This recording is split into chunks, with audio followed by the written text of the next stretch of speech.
And we are live with the Metal Lab. I Live. love yelling at these guys. It was all quiet right until that moment. Then you just yell at them and they scream. It's great. Anyway, we are brought to you in part by HCRealms.com, your one-stop source for everything HeroClix. Check out the forums and follow what's happening. Use the unit section and track your collection. Check out news on your local rock events in the rock section. And of course, check out the shop for some cool Clicks gear. And while you're doing that, put in the coupon code MARRIED for 10% off your purchase. We are also brought to you in part by MajesticCCG.com, home of the Apex Insiders. For $3 a month, you get information from some of the greatest minds in the game. They are always the first to post results from major events for both WizKids and The Rock. Check them out at MajesticCCG.com/Apex-Insiders. Now, I'm Mike. Of course, you know me. I'm also joined by Jason. Woo! On the Metal Lab, nonetheless.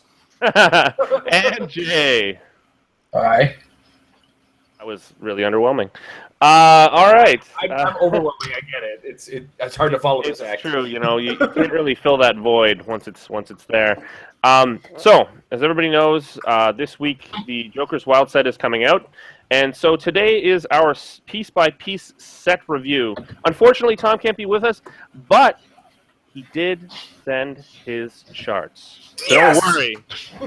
They are here. And we will have Jay get into them pretty soon. But first off, we're going to start off with our weeks in review, starting with Jason. Well, it's been an interesting week, to say the least. And by interesting, I mean not that interesting. It's been very busy for me. Around the corner is both my wife and my daughter's birthday, along with a local friend. Plus, we had a friend of ours, friend of the channel, had his 10-year anniversary, so I went to that. Had a lot of fun there, meeting a bunch of interesting new people. It was a lot of people there were a little bit more magic focused, so I didn't get to do a whole lot of HeroClixing with that. But myself and Amber did manage to get an episode filmed, and it should be on live soon enough. We're also working on. We've done a lot of high-level work with regards to some of the renovations. Those of you who got a chance to see it last week, we did get a Twitch stream running. Unfortunately, this idiot forgot to properly archive the video, so we can't actually give you the archive video that we wanted. But I promise it will be happening the next time. As well, myself and Amber concepted a show, which we plan to use for the Twitch stream. It's funny because you're asking what my weekend review is. It's like, hey, channel updates.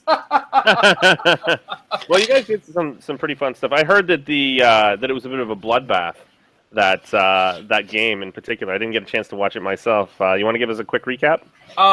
Okay, so I knew what the team coming in I was going into playing against with Pedro, our patron's team. Mm-hmm. He told me ahead of time, which isn't fair for me to build a team against. So what I did was one of our patrons are in and out patrons, very vocal and very interesting ideas in regards to things. Mr. Thomas Kosturin, he built a team for me, and it was free of the knowledge that I had of what Pedro's team was, and I made one attack roll the entire game, and a Doc Ock Sinister Syndicate team just ran right over me live on the camera. We are still working on a few things in order to make things better. We're going to need a longer wire so that I can actually play at the kitchen table, because playing in the living room draped over tables with corkboard was amateur hour at best, and I couldn't really hide it with the setup that we currently have. And because the Twitch stream comes from my desktop, it's a little harder to move because we don't have network wires that are long enough to get to the kitchen. Otherwise, I would just disconnect it, bring the desktop to the kitchen, and get everything set up for that ahead of time. Either way, it was a bloodbath. Pedro just absolutely walked all over me. But we're going to try to do one before December 10th next week, so that everybody gets a chance to see his team in a little bit more of a competitive nature. So we're going to look to see what the limited format does offer up for that. Especially coming this November 26th, a lot of work is started on that, where then the second part of our GTA League goes on. I'm rambling, and I really got to stop. But Comic Warehouse is running the second leg of the GTA Heroclix League, so there's another win-a-map event. But there's a little bit more prizing bulked up from my top 4 finish at the Ottawa WKO. So there's a little bit of extra something to throw at it too, actually. So it's looking really fun, really good, and we're looking forward to that. But I'm going to shut up now because we got a long episode ahead.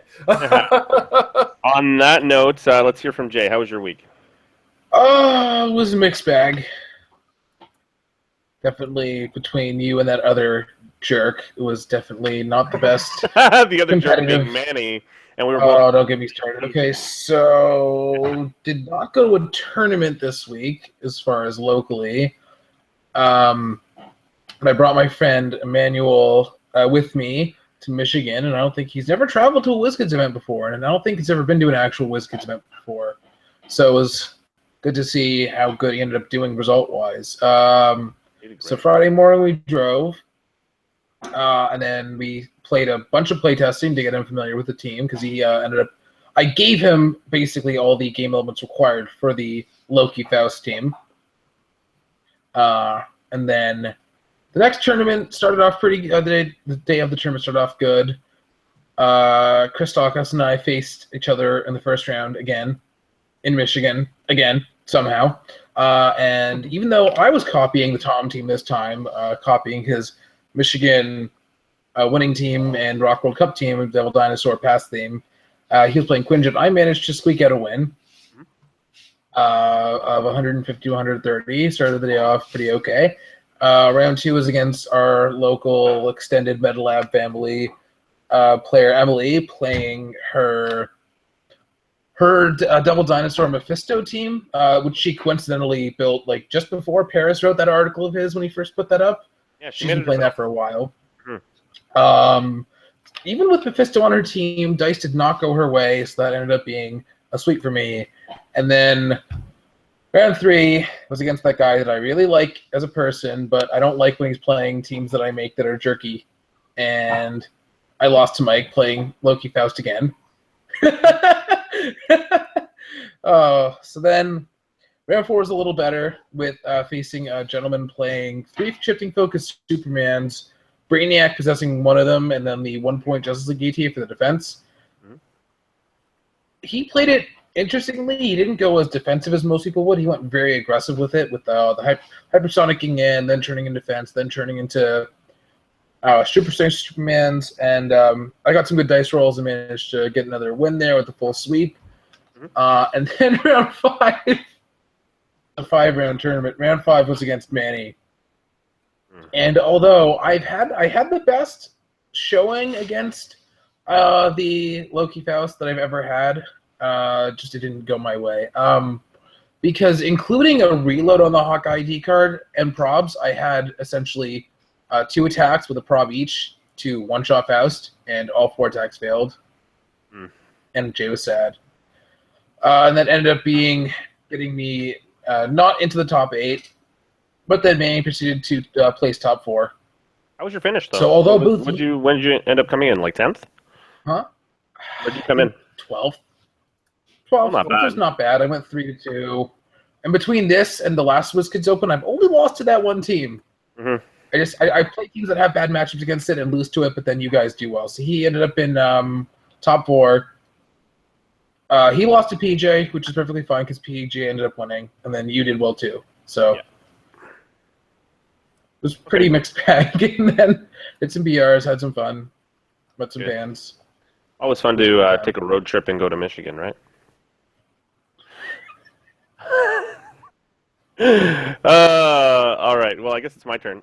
So I'm not really going to get into the nitty-gritty of that tournament too much, except for, yes, I did play Jay in the 3rd round, and I won that one, as he said.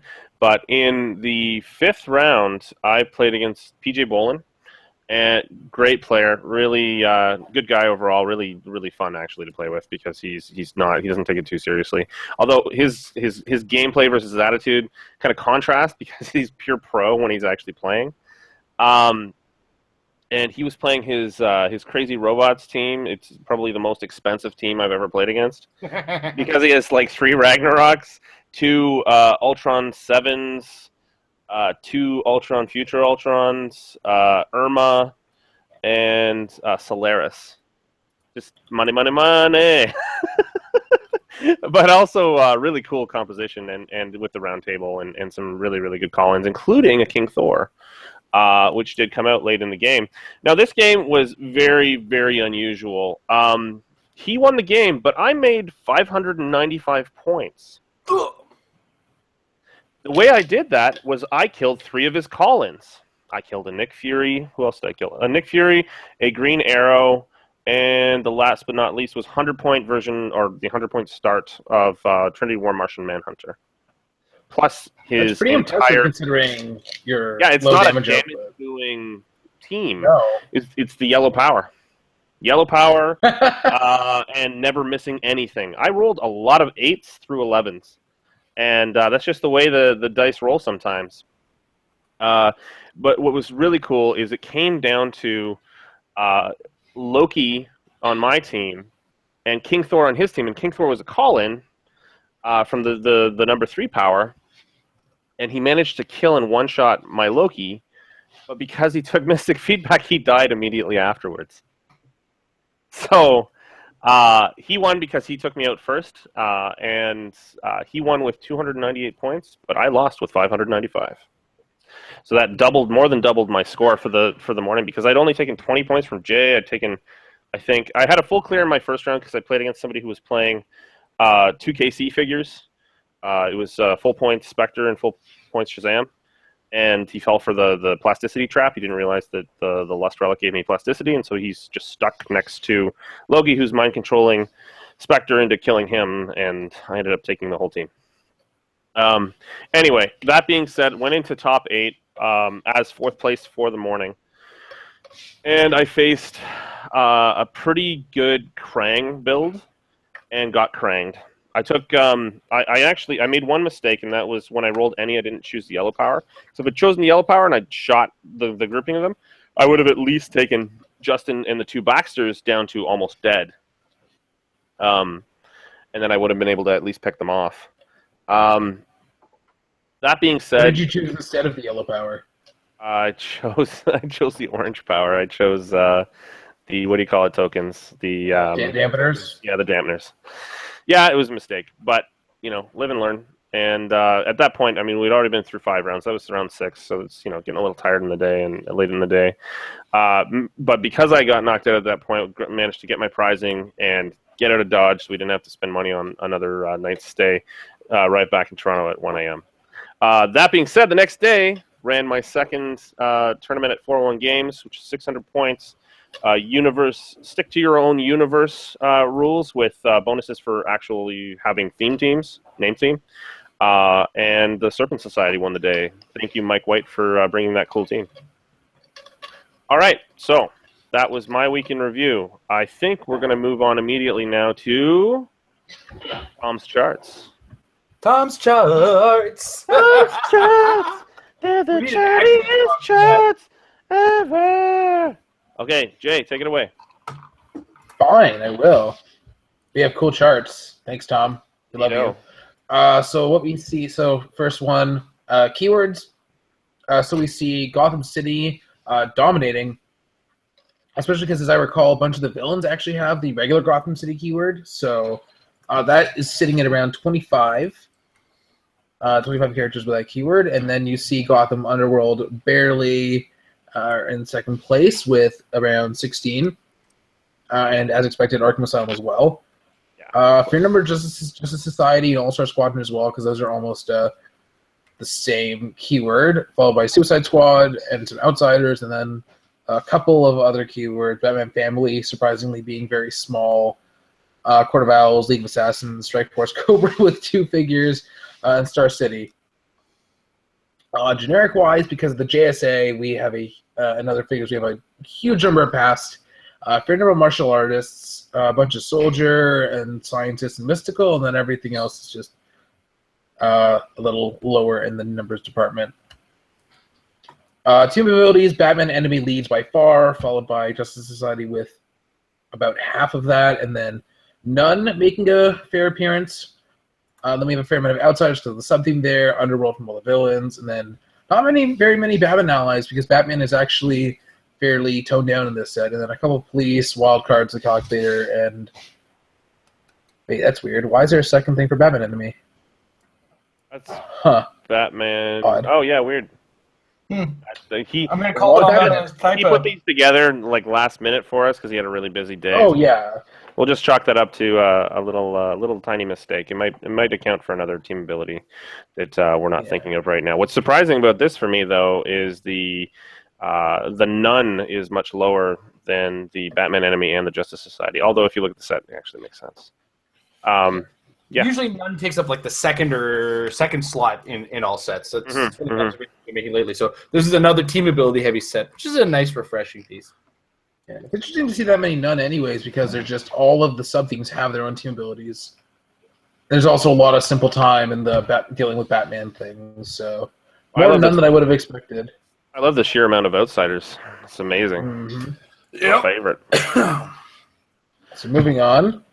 Point values. So the top one is just all of Modern Age, where right now we're seeing a lot of 0 to 100, with a little more in the higher areas, and then barely anything between 191 and 300. And then we look at this set, where it's just a flat line of everything above 160.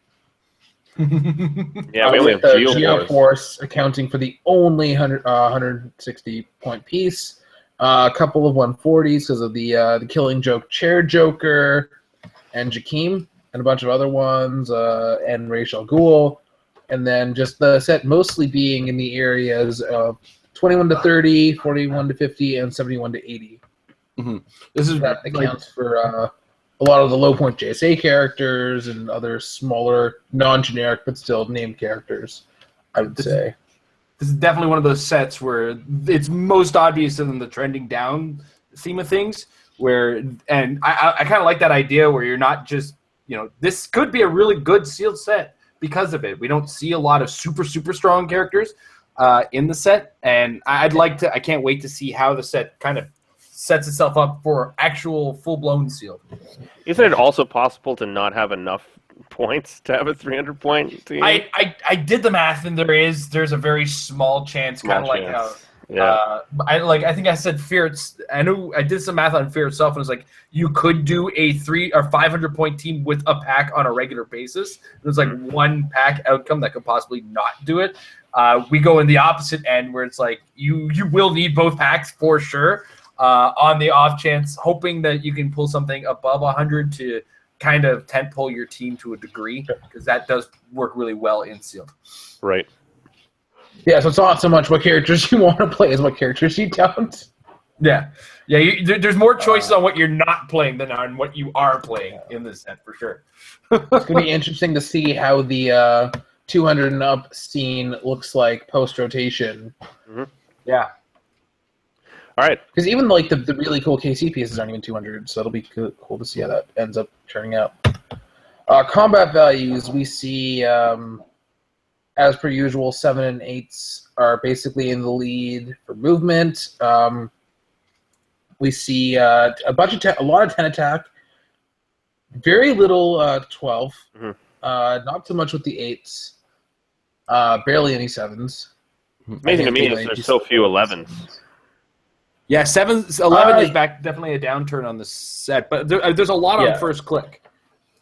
This is another set where we're seeing a lot of 10s, and based on the numbers of the defense, a lot of needing to roll 10 on 17, so needing the average roll of 7, which we've been seeing more of as a trend. So that's keeping up with that of this toning down of power levels. And then 2 damage is leading both basically leading on first click as well as full dial, which is really interesting to see. And the 4 damage, I guess, is just Geoforce and 1 click of it on the Killing Joke Joker, basically. Actually, three damage is leading on first click, though. Oh, yeah, just barely. Yeah, 2 just happens to have a full dial and first click kind of presence. It's known for sure in the set. It makes sense. And then range, mostly 0, so you're going to be brawling. No, not so much with the range, and the average range does seem to be going down, with 5 being in the lead of figures with range. So we're seeing that go down. Clicks of Life. There's a lot of 4, not much past 6. This is a very human level set, so we're not seeing very long dials. See, Bane is the only 11, I think. Yeah, Bane is the Bane's 11. the only 11. Is Hot there Joker's two probably wild the only dials at 12. 12? Pardon? I know there's the new super rare Joker. Is there something else that has a weird dial that has 12 clicks on it as well? I don't think so. I think he just said all 3 different points. Yeah, I was going to say, because he does have 30, 40, 50. Yeah. Okay, so he probably used HC Realms to compile that. Yeah. As we said before, he did this very quickly for us, but He did a good job anyway. really accurate, which is awesome. I just wanted to make sure I didn't miss something. Yeah, the data is showing. Still, we're going with the toned down sort of trend. Movement powers wise, a quarter of the field is starting with sidestep, and almost a quarter is starting with stealth. Mhm. There is a little bit, or a fair amount of top dollar running shot, but not so much. But that's also matched by charge, so it's a lot of sidestepping, not really much with the moving and attacking. 2% hypersonic speed is probably just the Jay Garrick, I think. Yeah. And then Yeah, we go to later dial. Sidestep goes up, so the little move and attack you had before goes down because, as we see, charge and running shot both go down. So if you have them top dollar, probably not keeping them very long, and I don't think many characters are picking it up. Mid dial flurry picks up as well, going from 4 to 6. Everything else basically stays the same, but none jumps from 4% to 16% from starting click to full dial. So it seems to be kind of a top-heavy sort of set in the math, unless somebody else wants to disagree. I'm not so much going to disagree. But that's the thing. This is kind of the nature of the game. As you get into those, when you're talking about the full dial, you're going to see a lot of last 2 or 3 clicks with no powers on the movement. So that's to be expected. The sidestep stealth is the least expected, least surprising, because this is a Batman themed set or a semi-Batman themed set, and that's gonna happen. That's just design of the game and how that goes. I think hypersonic, he has 2% listed there, and I do believe he is going to include Jakeem Thunder in there. That's what I was thinking. Hypersonic, because we got a 1% sitting there for Earthbound. I think only one character has Earthbound show up on their dial ever. Yeah, and the hypersonic full dial is only 1%, which is probably Jakeem himself. Well, but if if Earthbound shows in one and not the other, that means Jakeem is probably not being taken into account because it would be in both. Yeah, but like I'm saying, we got a 2% starting click and then 1% across the board, right? Right. I think his point is maybe not. Maybe not. I mean, you could choose Earthbound. I think in these cases, I remember him saying that he doesn't include those kind of characters because that just warps the data. Right. So then Jakeem does warp the data. Moving on. Very obviously, a lot of no attack powers at all between 51% starting click and 49% full dial. I have to check something. You keep going, though. And it's a grab bag. There's a little bit of precision strike, a little bit of poison, a little bit of everything, pretty much. I think every power is represented top dial. Hell of a lot of none. That's a lot of none. Yeah. And then some stuff goes up on full dial, and some stuff stays about the same. Looks like every power is represented, but then again, none is represented just as much as far as attack powers go. Interesting. It's a very low amount of TK too, compared to other sets. Yeah, that's a themed theme. Is that just? I think that's only Looker. I think you're right. Yeah. I just want to. I'm looking at something, an observation I'm making here, because I also have Tom's previous charts handy, incidentally. And I'm looking at the attack powers right now. Come on, Spider-Man, stop being a jerk. Leave it to the Spider-Man set to. Yeah, this is trending up. The none, or right. Sorry, it's pretty standard. Like superior foes and Can you share that? Are running at a Just give me a second. Okay. To share that. Also, with just for everybody at home, this doesn't include the fast forces either. In case you're seeing any variation, here's just the main set. Yeah, if you have an observation to make on that. But while Jason's doing that, just remember to put your questions and comments into or on the Facebook page on the appropriate actual post, or ask us questions in the actual live YouTube feed as well. Okay. All right, so perfect. this is Superior Foes of Spider-Man right here. Yeah. So we got none showing at 38%, and this is the same number that appears in Uncanny X-Men. So we're actually trending. Now I don't have sets previous handy, but I know this number was lower in sets prior to Uncanny X-Men. This is a thing that is trending on the upwards, and that's not necessarily a bad thing. This is one of those things I'm noticing they're starting to trend towards. What's the word I'm looking for? They're starting to trend towards numbers over powers for sure. And it's especially notable in the points formula. Sorry, I didn't mean to derail the conversation, but this Not is at all. Yeah, well, like you the trend that's notable. They're making good characters with these kind of things also. Like you see Jay Garrick with only hypersonic speed, but he has solid. What Jason was saying though as well is it's the number of powers present on a dial is equating the value of that character a lot more commonly now, from what we're seeing. Is there another DC set we've done since Tom's Charts? We haven't done World's Finest with Tom's Charts, have we? I think that might have been the first one, actually. What's JW? I don't know. Joker's Wild? Yeah, okay, that's the one we're doing right now. Yeah. Anyway, Jay, move on to the next one if you would. Carry on. Ignore me. So we're seeing a quarter of the field with willpower, about 20% of the field with toughness, 10% with super senses, 10% with none. Obviously, no top dial regeneration. 5% mastermind, which I feel like is probably more than average considering how little of it you see. Yeah. And then impervious, invulnerable, and invincible are showing about 12% of the total to start. Well, and then a little bit of reflexes, a little bit of energy shield to start and defend. Very little barrier. That's probably only the Green Lantern, I would think, because I can't think of any other. Geoforce? Top of my head. Geoforce? Oh, right. Fair enough. Okay, and then the numbers are pretty similar once you get to full dial. What's interesting is that there's more invincible than impervious to start. Huh. It just evens out later on. Yeah, they seem to be committing to the power a little bit more.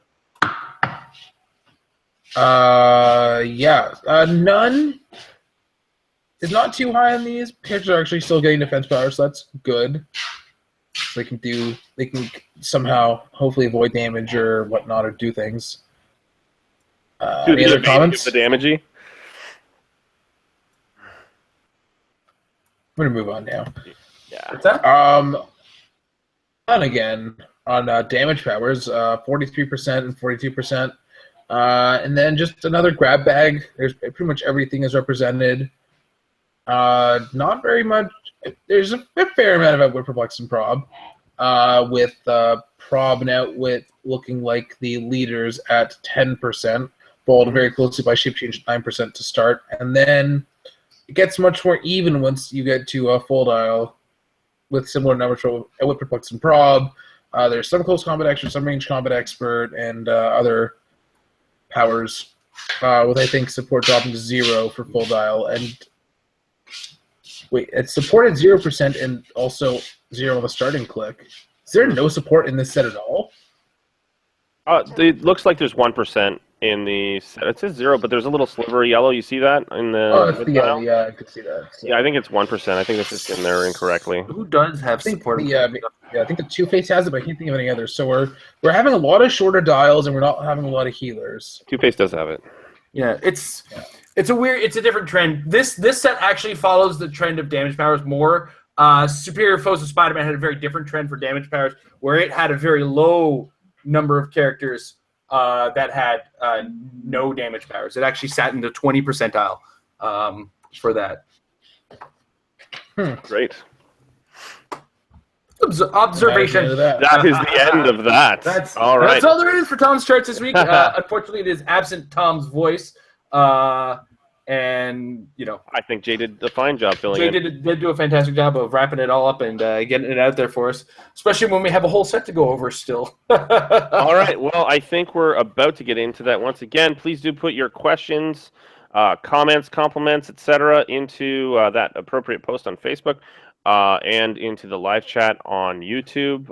We will be trying to address each and every one of them at the end of our show. So please do comment. Okay, with that being said, we're going to move on here to the actual piece-by-piece breakdown. Give me one moment. I'm going to share my screen this time. Mm-hmm. Yay, no you more gotta hide your face. face, and they have to suffer my ugly one this time around, eh? Oh, you're so beautiful. 2.5 to 3 hours of Okay. this. All right, here we go. So we're gonna start with, of course, 001, the Joker. Let's see here. He has one special power. It's the Joker can use poison. He can use it normally, or instead he can use it to deal 1 penetrating damage to 1 adjacent opposing character. That's on his full dial. It's 5 clicks long at 45 points. He has Arkham Asylum, Gotham City, and Gotham City Underworld keywords. No real name, of course, and some juicy mastermind in there with sidestepping that special power. 2 damage top dial, but the rest of the dial is just 1 damage, so not a lot of damage delivery here. Plus, he has the Batman enemy team ability, which is very common in the set, as we saw in those charts. Let's see here. Jay, what do you think? He's fine, I guess. He got 75% of a thumb. Yeah, you're a big Joker fan, so I thought that you'd be. It's hard to see this guy and then the other rare, and then compare it to Yeah. the 50-point super rare. So he's fine. Yeah, we have 4 of them in this set, right? Penetrating damage is going to be good in this environment. So yeah, and sidestep works well with it. So Jason, thumbs up, thumbs down. What do you think? I'm gonna give it a thumbs up in the fact that it's going to find your way into your team with 45 points only being there, and it's damage you don't have to roll for. And especially with the size of the figures in this set, the Mastermind could very well go off. That's for sure. I don't remember what the numbers were on precision strength in the set, but 10% to start could be there. Yeah, I think it's 10%. Yeah. So it's not huge numbers in the set, so it's going to be hard to get past that Mastermind. But at the same time, it's not definitely the thing you build your team around. It's a thumbs up inclusion if 45 points are there, and 45 points will be there somewhere. Well, I'm going to give it a thumbs up because of the sheer amount of Batman enemy in this set, and this is purely for sealed. It's 45 points. Yeah, well worth it. Thumbs up. Moving on, 002, Harley Quinn. All right, once again, Batman enemy. Her keywords are Arkham Asylum and Gotham City Underworld. She only has 3 clicks of life, but she's only 25 points, so it could be well worth it. There's no special abilities or anything else. What you see is what you get. 0 range, not indomitable, very plain, stealth, combat reflexes, and perplex. Jason. All right, so this is 25 points for perplex. It's not, again, this is not one of the things like this is definitely going to go on my team, but it's probably definitely going to find its way on your team because perplex is a good power. It's outwit, perplex, and prop. They're good powers in the constructed game. They're amazing powers in the sealed game. So very easy inclusion. There are other versions of Harley we might see on the team, but again, 25 points in sealed for that perplex. It's probably a good option to put in there. Mm-hmm. Well, for me, because I'm trying to weigh out the whole set together, I'm probably going to give it a thumb sideways because it's highly situational. If I have 25 points left over and I want some perplex, that's my go-to. Otherwise, no thanks. Jay? Thumbs up for the dial, thumbs up for the costume. Yeah, it's just It's the classic costume. I'm sorry that we don't have the images right here. We chose the HC Realms unit section because we have the whole thing filled out before the sets come out, which is great. Yeah. All right, moving on. We've got 003A. That's our favorite up here in Canada, eh? The Joker Thug. Once again, a 3-click wonder at 10 points. Not quite 4, eh, Jason? Mm-hmm. That is toughness. So. Better than a Pog, though. But technically is 4 if you consider the toughness soak. For sure, yeah. Okay, all right. We'll give you that. So, has the Underworld team ability, 0 range, no special shenanigans in its combat symbols.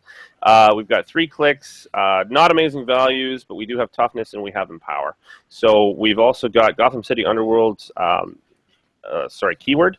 So he will fit. This character will fit onto a team, generally speaking, in this set, and it does have a trait. Joker is the king of Gotham. When building your force, the Joker Thug does not count against a theme team if your force has a character named the Joker on it. If an adjacent friendly character named the Joker is hit with an attack, the Joker Thug may become the hit target of that attack instead. Jay. If you have a Joker, thumbs up. So I guess situational thumbs up. Mm-hmm. Fair enough. Jason? There's Mastermind in this set. This is good Mastermind thought fodder. Yes. But at the same time, you need the Mastermind. So it goes to a thumbs down if you happen to lack Mastermind or Joker, and it goes to a thumbs up if you happen to have either of those things. But if neither of those things is going in your favor, this figure is just really there if you happen to have 10 points on your team. You just basically defined a thumb sideways. Same here. Yeah.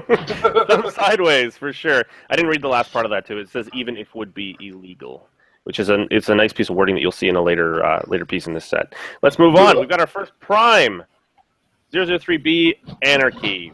Very cool figure, in my humble opinion. We've got he's got 4 range. He's got Batman enemy team ability.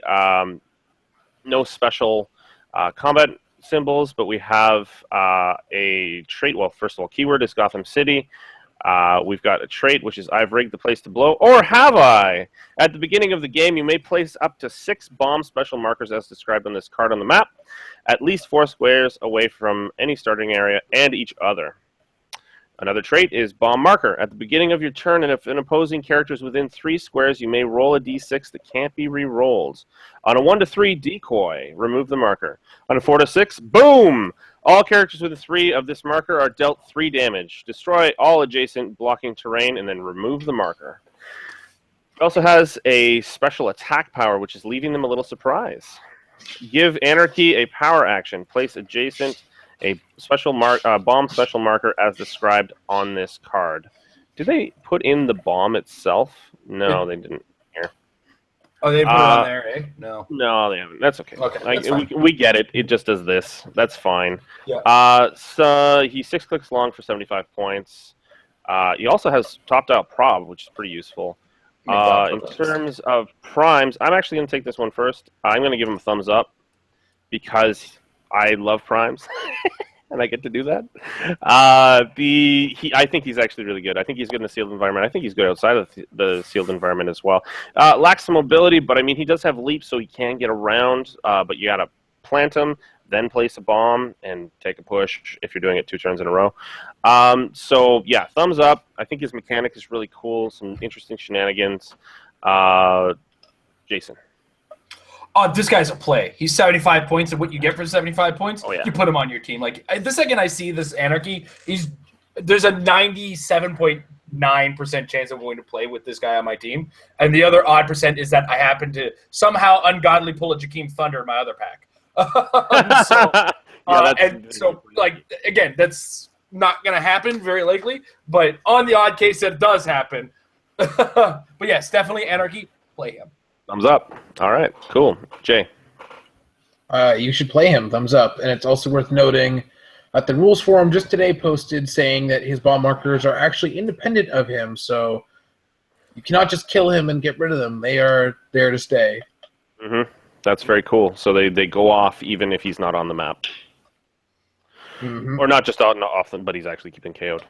Okay, moving on. 004, Cobra Fanatic. We're going to speed this up a little bit, just do some thumbs up, thumbs down, and a little bit less description. But yeah, Cobra Fanatic, it's generic. We've got Underworld with Charge and Blades. 20 points, 3 clicks, Martial Artist, Soldier, Strike Force, Cobra.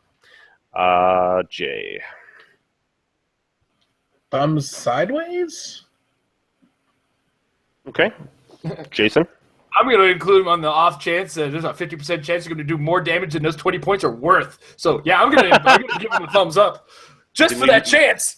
Did we learn nothing from the drop bear? All right. Hey, just remember, that hate bear or drop bear, whatever it was, I rolled an 11 to hit. Just saying.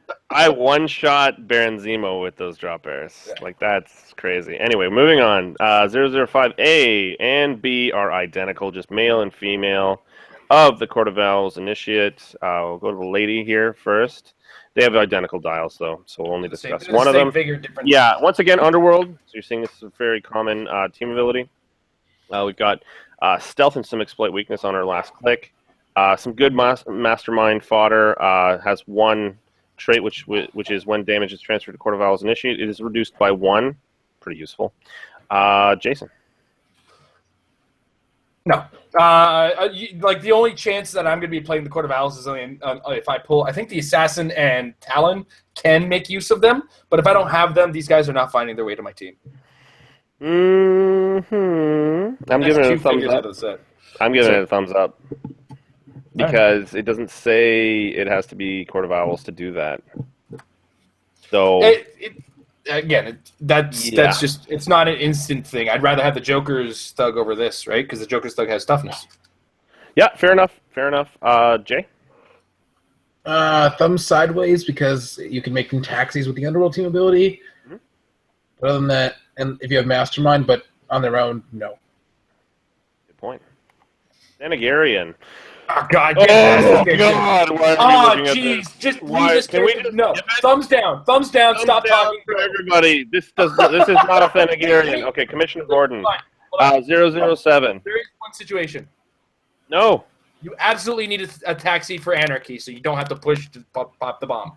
Yeah, it's a taxi. And you pull nothing else that can do it. Hey, look, this guy has the police team ability. It's Commissioner Gordon. Imagine that. 007. 5 range, 4 clicks long, 30 points. Fantastic strength. I love that. Multiple clicks for very, very few points. Batman Family Detective, Gotham City Police Politician. Politician! Awesome. Woo! Special powers, life on the streets. When Commissioner Gordon is the only friendly character using the police team ability for an attack, modify the defense value of the target by -2 instead of -1. Commanding authority is his special damage power. Commissioner Gordon can use enhancement and leadership. You may use each only if no other character has used that power this turn. Okay. Big thumbs up. Yeah. Jason? Oh, yeah. I mean, if you have somebody with range, definitely. And you probably will have somebody with range, therefore, do it. Yep. Okay, cool. Moving on, we are on Green Arrow. It may not be Bizarro Green Arrow, but it is Green Arrow after all. JSA. Shh. Quiet. Got JSA team ability. We've been looking for this ever since Casey's Green Lantern came out, so I'm glad to see a lot more of it. I know that Jay is going to go first on this. I know I've done it twice in a row with Jay first, but he loves the Justice Society more than anybody that I know. So let's see here. We've got one trait, a simpler time. Once per turn, all characters with this trait, if a character uses the JSA team ability to replace its defense value with green arrows, also modify that character's defense value by +1 against ranged attacks. Sidestep, range combat expert, pretty straightforward, 40 points, super cheap. 6 range, Jay. Thumbs up for the dial, but this guy was never part of the JSA, so thumbs down for that. Thumbs up. All right, All-Star Squadron, Justice Society passed, 7 Soldiers of Victory, and Star City are the keywords as well. I failed to mention that before. What about you, Jason? Oh yeah, 40 points. This is a decent enough figure for sure. Sidestep with range combat expert's a good combination. Range combat expert with 10 attack for 40 points. Well, but you can make it 11 attack or 12 attack with 2 damage. There's not that much. No, I'm saying good. Oh, okay. Sorry, I thought you were questioning it because your tone kind of went. Because that, in this set, that is going to be 4 damage. Yeah. Well, not with my dice rolls. It's going to be it's going to be 12 attack. It'll be 2. Yeah. All right, moving on. We've got our first of a few Robins. 009 Robin. This is a Dick Grayson. We've got 5 range Batman ally, so he's nice and stealthy all the way through. He has a trait called Zipline. Once per turn, give Robin a power action when he has no action tokens, or a free action when he has 1 action token, and place him in any square within range and line of fire. I pulled him in pre-release, and he was really fun in set. Plasticity is always useful. Along with some flurry, a little bit of quake, a little bit of incapacitate, and then we've got combat reflexes, some willpower at the end with empower and range combat experts. Batman Family, Gotham City, and Teen Titans, Dick Grayson. I give him a thumbs sideways going towards up. What about you, Jason? For 45 points, what this character is capable of is great. The fact that he gets that free, if he has no action tokens, you can move him adjacent to a character within 5 squares in line of fire, and then he's stuck there against a character with plasticity and close combat or combat reflexes, 19 defense. You may have gone over all that already, but like for 45 points, this is probably the best time Loaded. set. It's so good. Jay. Huge thumbs up for this guy. Especially with the awesomeness of his later die willpower and ability to free action position himself up close if you want the flurry, or at range if you want range, or just to be tied for somebody else once he KOs them. Just a lot of good stuff here. Free moving around is pretty cool. All right, moving on to Wildcats, another JSA character. We've got All-Star Squadron, Celebrity, Justice Society, Martial Artist, and Past as the keywords. Ted Grant, real name. We have a trait, a simpler time. Once again, one of the common traits. Jay, also, when we get to you, can you describe how this is very similar to the Sinister Syndicate team ability as well? Once per turn for all characters with this trait, if a character uses the JSA team ability to replace its defense values with Wildcats, that character can use probability control, but only to re-roll one of the dice in the attack roll. Still really useful. And he also has, sorry pal, I mastered that style before you were born, because he's old as hell. Adjacent opposing characters can't use close combat expert. A little charge, 65 points, little empower. Okay. Big thumbs up, and it's worth noting that, like the Superior Foes trait, he can lend. So if he's next to an 18 that wants to get his effect, they can lend him their 18 and then borrow it back and then get his JSA effect. And that is quite the JSA effect, especially because although it looks not as good as regular prop, it's kind of better because you can be like, oh, 6 and a 1, well, let's reroll the 6. Yeah, exactly. It's really great. Off the top of my head, I don't remember how much close combat action there is in the set, but shutting it off is really good, especially when he has a 17 defense and reflexes, so he is going to be quite annoying. The Charge Quake is good, and his swing is good with it. Empower is good because of all the close combat in this set. He's got good longevity with the toughness, decent length dial, and regen. Good mobility with the sidestep and the close combat expert, good attack values. And Indom character this cheap is really cool. I love him. Where's your thumb going? It's going to go to the up direction. Me too. Jason, sorry. The only thing I'm going to add is that for anybody who's watched the Brave and the Bold cartoon and isn't picturing this guy's voice being played by the drill instructor from, I think it was Full Metal Jacket. Oh my God. You haven't lived yet. That's the voice acting. And that's all I picture when I picture Wildcat now, and it is the best feeling in the world, to say the least. I love this guy for sure. And for those of you who don't know who I'm talking about, IMDb R. Lee Emery, or Ermy, E-R-M-Y. Very NSFW. He's basically been the drill instructor in everything you've seen, and he is great at it. Yeah, that's what he does. He just does that. Carry on. Awesome. So I can take that as another thumbs up, of course. Okay. Moving on to Court of Owls Assassin. Let's see here. Batman Enemy and Underworld together. We've got 70 points worth of 5 clicks here. A little sidestep, a little flurry, then sidestep again, a little poison, some blank spots in the middle, but a higher attack for some reason. And then we've got willpower with combat reflexes and some regen on the end. So there is a fairly good chance that you land on that. Assassin, Court of Owls, Gotham City, and Past. Real name could be Various because it's generic once again. Trait is Claws of the Past. Court of Owls can use, Assassin can use Blades, Claws, Fangs, and Stealth. Court of Owls Assassin can use Mastermind, but only to transfer damage to characters with Court of Owls keyword. So, that being said, Jason. This is a good 70 points. With traded blades and low damage where you're just more likely to use the blades, one of the things I always like to see 2 damage or 1 damage with blades, because unless you know that end dial is there, it's worth the blades. There's only one roll that's actually going to be terrible for you, and even though I'm going to be the one that rolls it, I'm okay with that because I've made peace with that. As well as the fact that he's got the option to not roll and deal damage with the poison, and he's got both the Batman Enemy and Underworld, so if you happen to have another Batman Enemy with higher attack, you can feed off of that. This is one of those characters that makes the Court of Owls initiates a little usable. So, for 80 points, you've got him with a deeper dial than he looks like, and he's got some willpower. Get him in there, get him in your opponent's face, and make him work. It's worth the 70 points, if you ask me. All right, so that's a thumbs up right there. What about you, Jay?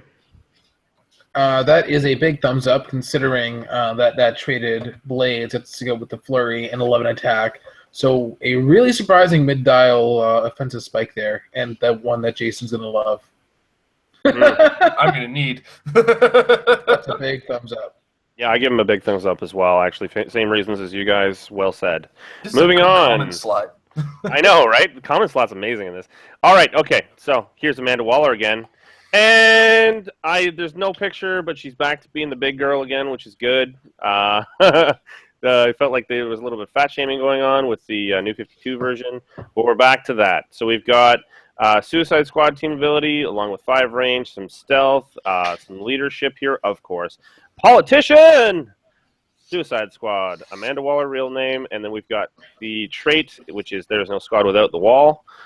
Friendly characters with Suicide Squad team ability may use that team ability to heal when any friendly character is KO'd anywhere on the map.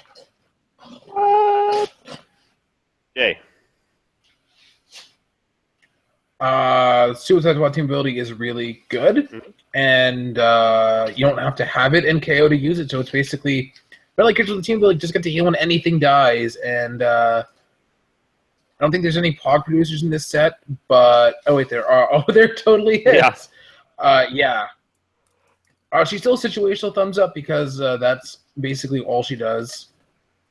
If you don't have that, But then again, in this sealed swarming environment, that leadership can go a long way just to get your extra actions in. There are still some characters she can actually pull tokens off of. So I guess 75% of a thumb.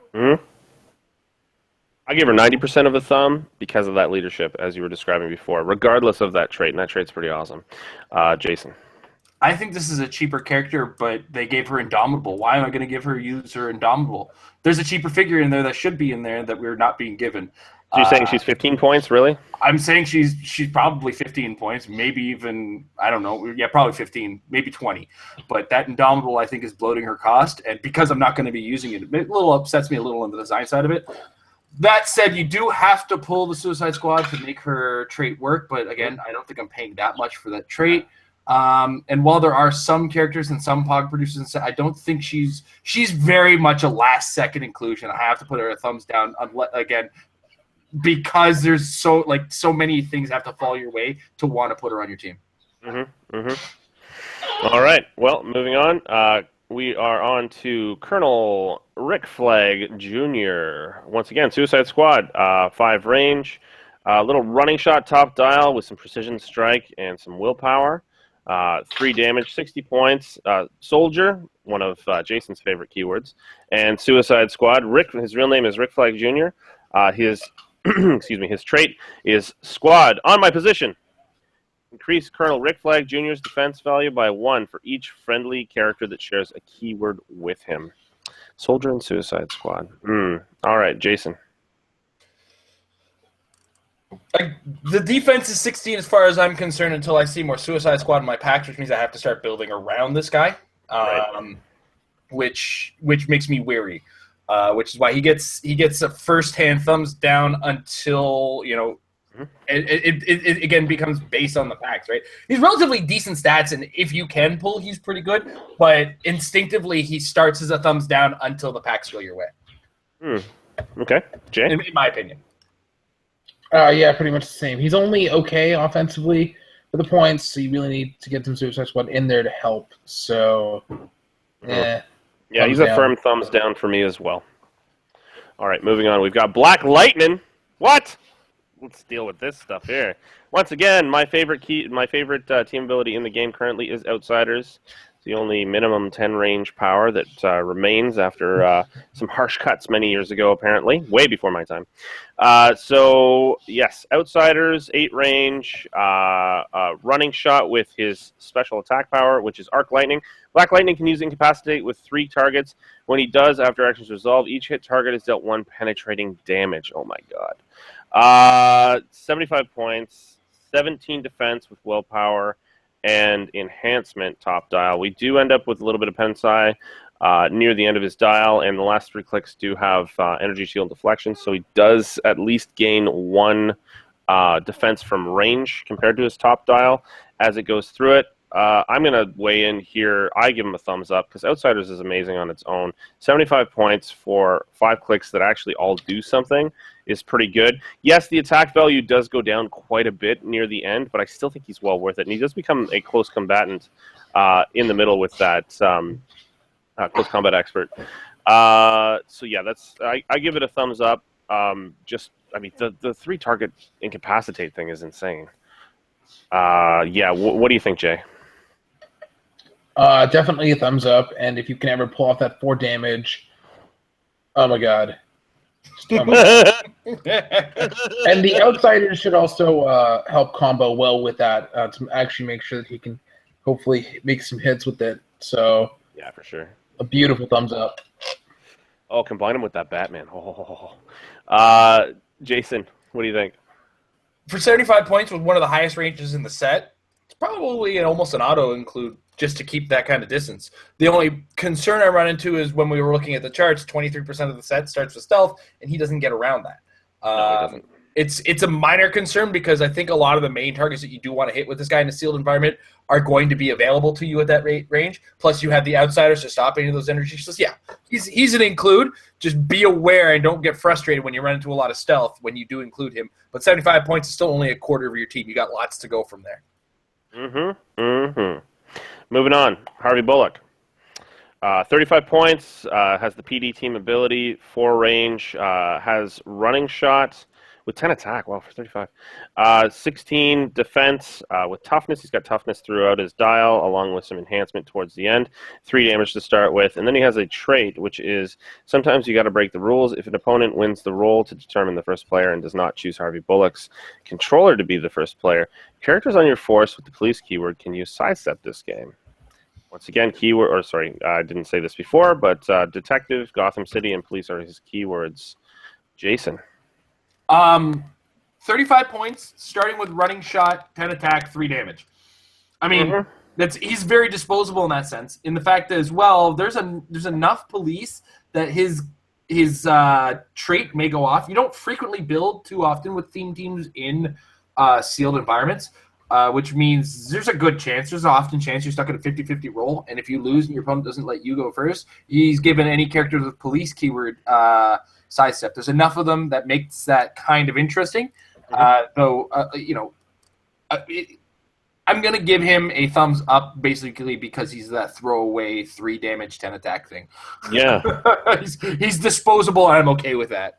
Yeah. Jay.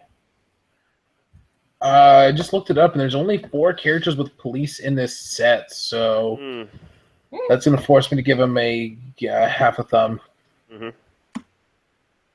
Well, it does mean that he gets that as well. So it increases his swing a little bit. Yeah. That swing of what's currently 8 becomes a swing of 10. Yeah, 10 swing for 35 points with 10 attack in this set and 3 damage. That's a big thumbs up for me. Surprise! Yeah, really, it is. It's so good. Harvey Bullock did what? You didn't bungle it. All right, moving on. This is the last of the common slot. It's none other than Batman. Outsiders Batman. It's probably best in slot, other than the Prime, of course, which doesn't really count. We've got Outsiders Batman ally, 5 range with 2 targets, 120 points. Yeah, it's steep, but 120 points gets you a lot. So he does have running shot, a P.E.K.K.A. power special, which is give Batman a free action and choose 1: energy explosion, force blast, incapacitate, precision strike, or willpower. Batman can use the chosen power until he chooses again. He also has a trait, which is my team to handle what the league won't, or can handle, I suppose. Once per turn, when a friendly character within 6 squares, they need to work on their spelling, uses the Outsiders team ability, that character can immediately use Outwit, but only to target the opposing character targeted for the Outsiders team ability. I pulled him in sealed. Anyway, I'll read the rest first. Improved movement, ignores elevated terrain, and ignores hindering terrain, of course. It has the keywords Batman, Family, Detective, Gotham City, Martial Artist, and Outsiders. So once again, running shot with that P.E.K.K.A. power, toughness, and leadership. And in this set, the leadership is going to go a long way, not just because of the extra action, but also because he has 120 points. He's 6 clicks long and is useful the whole way through. I give him a thumbs up, personally. And let's see here. What was I going to mention before? Anyway, I'll move on to Jay. That is a big thumbs up. Yeah. Especially because he can get that outwit to kick in from so far away from the actual target. Like, if he's 6 squares away from a character who's in 6 squares away, he can accomplish stuff without even being close, really. It's pretty cool. Super cool. Excellent. Jason. Dear Whiz Kids, Trinity War Batman is too strong. Can you dial it back a little and limit the? Oh, thanks, WizKid. Thanks, WizKid. Yeah. Oh, so I used him in the not sealed, sorry, the pre-release with Technocrat, and it was extremely successful. We're gonna talk about Technocrat later, but why that's good. But also don't forget, Batman is friendly to himself. He is. He is within 6 squares of himself. Absolutely, he is. So that's how. Yep. I mean, granted, the outsider's team ability is longer range than his outwit, but who knows? All right, so that's a big thumbs up from all of us. Gigantic thumbs up. We're moving on to the uncommon slot, starting with the Red Hood. Yes, it is Jason Todd and unknown, apparently. This is 70 points, 6 range, no team ability, which, is this the first character we've seen without a team ability in this set so far? I think so. Yeah, I think so. So Yeah. far it is, yeah. A lot of team abilities, it's amazing. Oh, why did I close that? I was trying to click on that. Carry on. That's the first That's orange right. line we've seen in forever. Sorry? That's the first orange starting line we've seen in forever. We had some in the Batman versus Superman movie set, didn't we? Oh, you're right. I forgot about Alter Egos in that. But in set. in a main set, yeah, absolutely. It's been a long time. Maybe Invincible Iron Man a long time, maybe. Yeah. Okay, so yeah, loaded dial, no special abilities or anything. So what you see is what you get. Starting with some running shot with Precision Strike, ESD, and Shape Change. So pretty hard to hit because it's a 19 from range, and he is going to try and keep you at range. And the dial is pretty colorful all the way through with some outwits and stealth near the end to try to keep himself alive. Yes, once again, keywords are Gotham City Underworld and Injustice Gang. So, yes, Gotham City Underworld is a little bit more useful, but Injustice Gang is few and far between. Jay. I'll give it a thumbs up just because there is some mastermind in this set. Precision Strike is good. Defenses are good. Pretty much all the dial is good. And for the points, there's not much more you could ask for. And also, I love Surprise Outwit, especially when he picks up Stealth to go with it, so he's harder to deal with. And then Blades to get ridiculous damage output for the points. So, yeah, he's quite something all the way through. Jason. This is actually the second character we came across with no team ability, but the first one doesn't matter. What was the first one? It doesn't matter. We didn't talk about it. Thank Gary. Oh, yeah, we skipped them. For carrying you. 30 points to carry somebody in this set. Just a reminder, folks. No, yeah, Thanagarians. Screw those guys. Anyway, but this is a really neat character. His attack value makes me want to give him a thumbs up, and that pretty steady damage coming out of him also adds to the thumbing upping. So I'm gonna give him a thumbs up. Yep, I concur. Moving on. Uncommon Harley Quinn. It looks like Jake's sculpt, only without a chair and a boy in it. There you go, guys. That's what that looks like. That's what that looks like. Enjoy, boys. Nice belly button. This Harley for you. Okay, you want to be my pudding? We've got Batman enemy team ability, 5 range with 2 bolts. We've got some sidestep, a special attack power, which is kiss, kiss, bang, bang. Oh, sorry, kiss, kiss, bang, stab. Harley Quinn can use incapacitate and poison. Well, awesome. She also has a trait. This is how I deal with the bat. Once per turn, for all characters with this trait, if a character uses the Batman enemy team ability to replace its attack value with Harley Quinn's, also modify that character's attack value by +1 if it is close attack. 35 points. Man, 35 points. Yeah. Arkham Asylum, Gotham City Sirens, Gotham City Underworld, Harleen Quinzel. Jason. Okay, there's a couple things I like about this character. For one, she is hard to get your hands on. You do have to get through shape change and super senses. Unfortunately, I'm notorious for not being able to get those.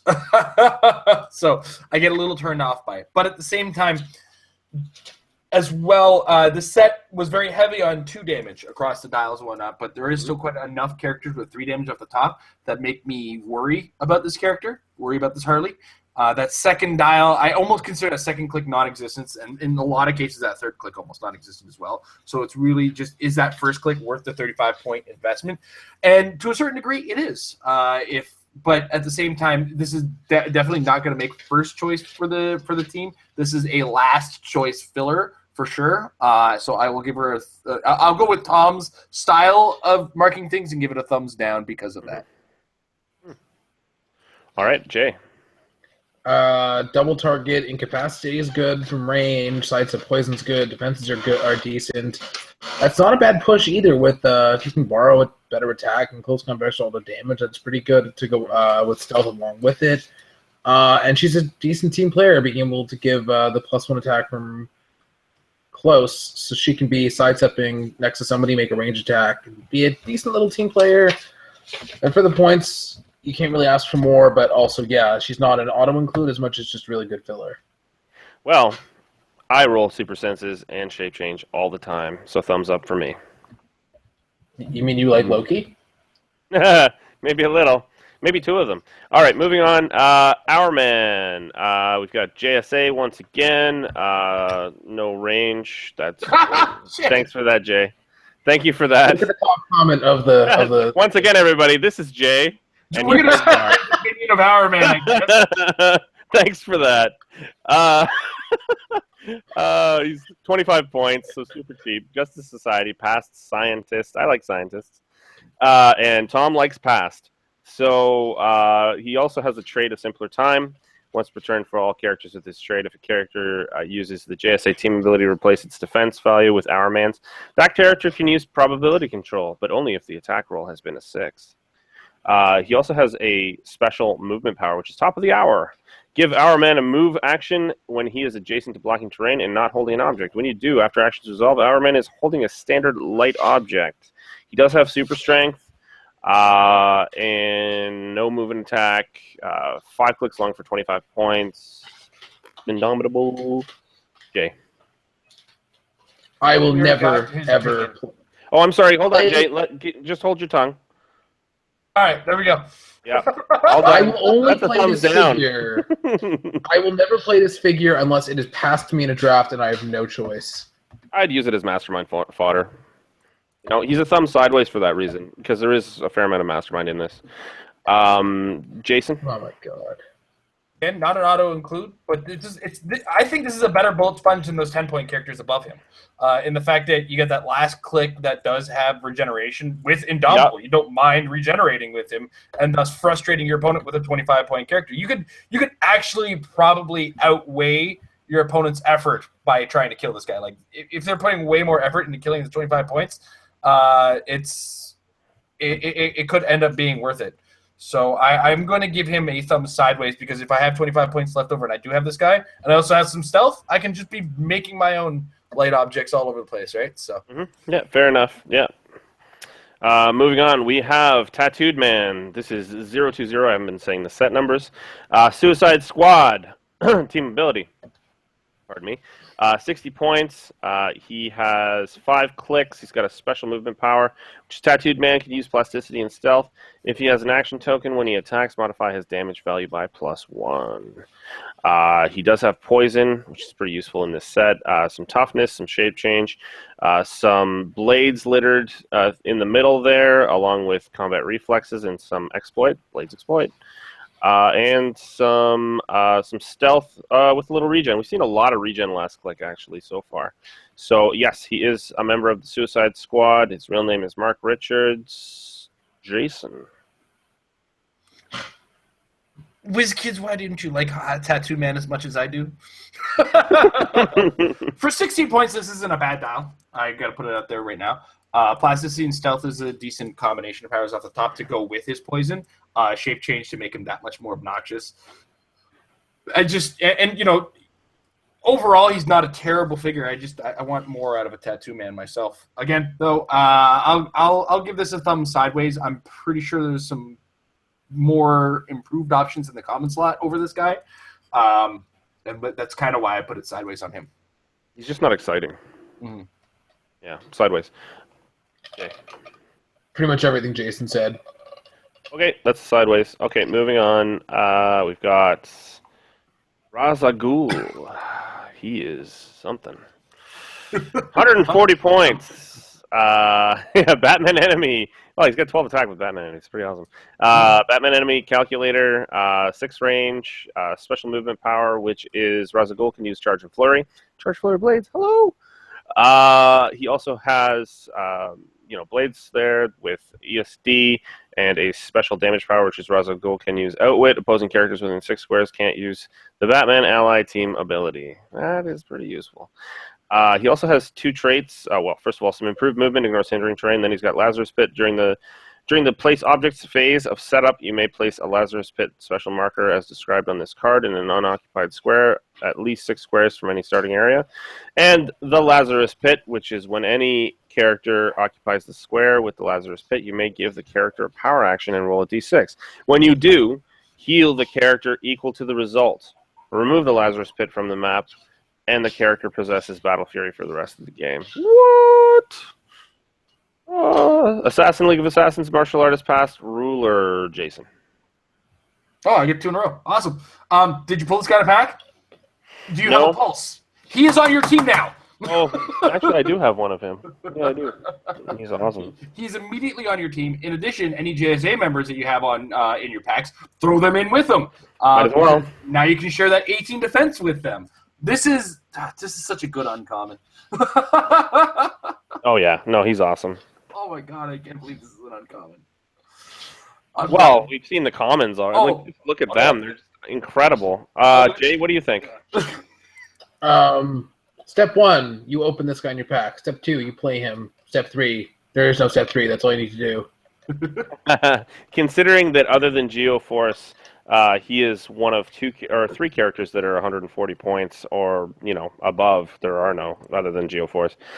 He is well worth his points. He's just fantastic. Big thumbs up. 2 thumbs up. 5 thumbs up. I don't care. All right, moving on. The Atom, JSA once again. We've got him 25 points. He's got some sidestep, some pretty decent. He's got 4 clicks for 25 points. I mean, really, that's awesome. He's got combat reflexes, close combat expert, and then he has the common trait that they do, which is a simpler time. Once per turn with all characters with this trait, if a character uses the JSA team ability, replace its defense value with Atom. Also modify that character's defense value by +1 against close attacks. Yes, he is Al Pratt. All-Star Squadron, Justice Society Past, and Soldier J. Again, you pull him, you smile, you play him, and then you hope to win with him. Or you better win with him. Yeah, that's a thumbs up right there. How about Jason? Yeah, this one's a little bit more offensive over the defensive of the Hourman, but definitely more auto-include than Hourman for sure. So I will give him a thumbs up for sure. Absolutely, I agree. Do you mean auto-include Hourman to the trash? Oh, yeah. I'd give him a thumbs sideways. Sideways. You don't force your... No, I know. Okay? The fact that everybody is giving him not thumbs down confuses me. I don't know, man. Condiment King is pretty awesome. Let's keep going. Manhunter. We've got 23A, Manhunter, which means there is a B, as we can see here, and it has the green encoding, so it is a prime we will get into next. But first of all, 40 points. Kind of weird that it's in the set, but still neato. Cosmic, robot keywords, real name's Various. 4 clicks for 40 points. Police, the PD team ability. No traits, no special powers. What you see is what you get. Generic. He does have flight, which is useful. 7 range, which is higher than average. Sidestep, incapacitate. Toughness all the way through. What do you think, Jason? I hate his defense. That's really one of the biggest things I hate about this guy because 16 defense is just so hittable. Average. It's way below average in general. But that 11 attack with 7 range with incapacitate plus sidestep is really good in this set too. So as long as you can find a way to protect him, this use of PD, 11 attack, 7 range, and incapacity isn't a terrible thing. I'll give him a thumb sideways if you think you have the team that can make him work. Fair enough. What do you think, Jay? He's so confusing and I'm torn. It's like puberty all over again. There are so few tags in this set, but he's so hittable. You know what? At 10 points more than a Thangarian, I would take this over a Thangarian. Okay, we skipped that figure. Sorry, that figure doesn't exist. Yeah. No other taxis in the set, so you have to play Isn't him as that a taxi. Thunderbird in this set, really? So I mean, yeah, if you need a taxi, I guess, and the incapacitate's okay. But I really hate single target incapacitate. Ugh. You sound like So, a thumb sideways. sideways. Yeah. Big old whopping thumbs down. He's a pile of poop. Okay, moving on. Here we go. Here is the second prime in a series of 4. This is the 23B Manhunter. He has improved movement, ignores elevated terrain, improved targeting, ignores hindering terrain. So nice having a stealth buster because there are not a lot of them in this set. And then he has the trait, which is public defenders must help everyone. At the beginning of the game, choose a public defender or bounty hunter. If you choose public defender, adjacent characters may replace their defense values with 18 when attacked by a character who is not Manhunter. If you choose bounty hunter, modify Manhunter's attack value by +1. Then he has a special movement power, which is the line between friend and foe is blurry sometimes. Give Manhunter a free action to exchange places with an opposing character that has lower points and is within 5 squares and a line of fire. That's kind of nifty, neato. What I like about him too is I'm going to go first on this one. We've got I'd give him a thumb sideways in terms of primes in general. I do like the fact that he has mid-dial pulse wave because that can come in handy in many situations. He does have some move and attack at the beginning of his dial for 75 points and Suicide Squad team ability.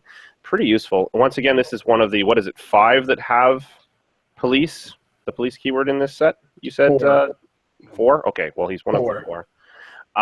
Yeah, he's got 6 clicks for 75 points. Can't really go wrong with that. That's pretty good numbers. His defensive values, too, are pretty average, normal.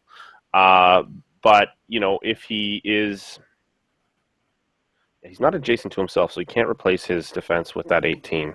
So I'd probably end up going with the Bounty Hunter in this particular case, making it a solid 11. Well, it's an 11, 11, then a 10, a 10, a 10, and a 10. But towards the end of his dial, he does get Close Combat Expert as well, which helps. So he can go up to a 12, possibly. So I give him a thumb sideways. What do you think, Jay?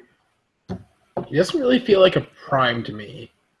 Yeah. And if he conflicts with another prime, I would absolutely not play him. And as is, the fact that he can give opposing characters an 18 defense, yeah, he's going to be a thumbs down for me. Mm-hmm.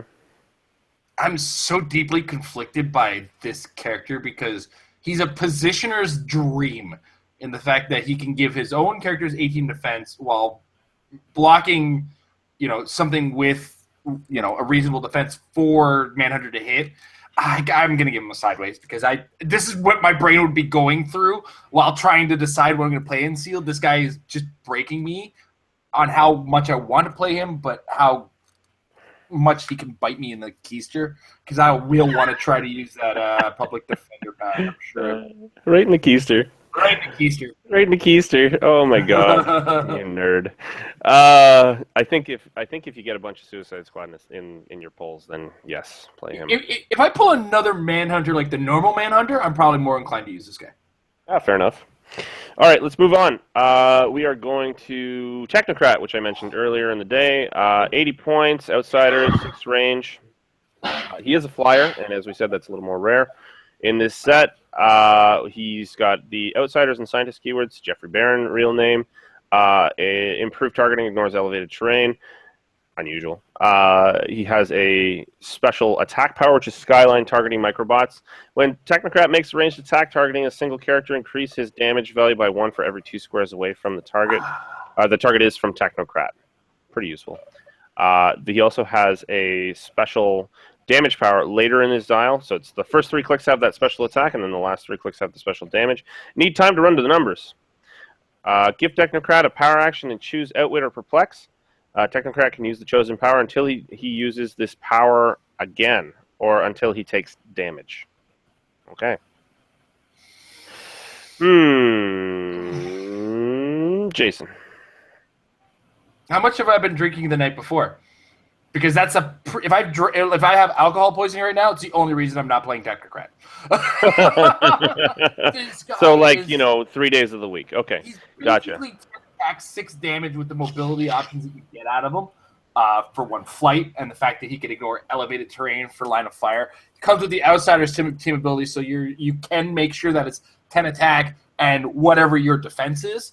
It's likely that you could possibly pull the common Batman with him, so you've got 200 points of your team wrapped up in those two, and then you've given him Outwit. Now, granted, in that, even outside of that Batman thing, he's just good. The capability to deal 6 damage on a character who's 80 points with the Outsider's team ability is just bananas. Oh, yeah. And well, it's 6 damage at range, which is the unusual part. At range, oh, yeah.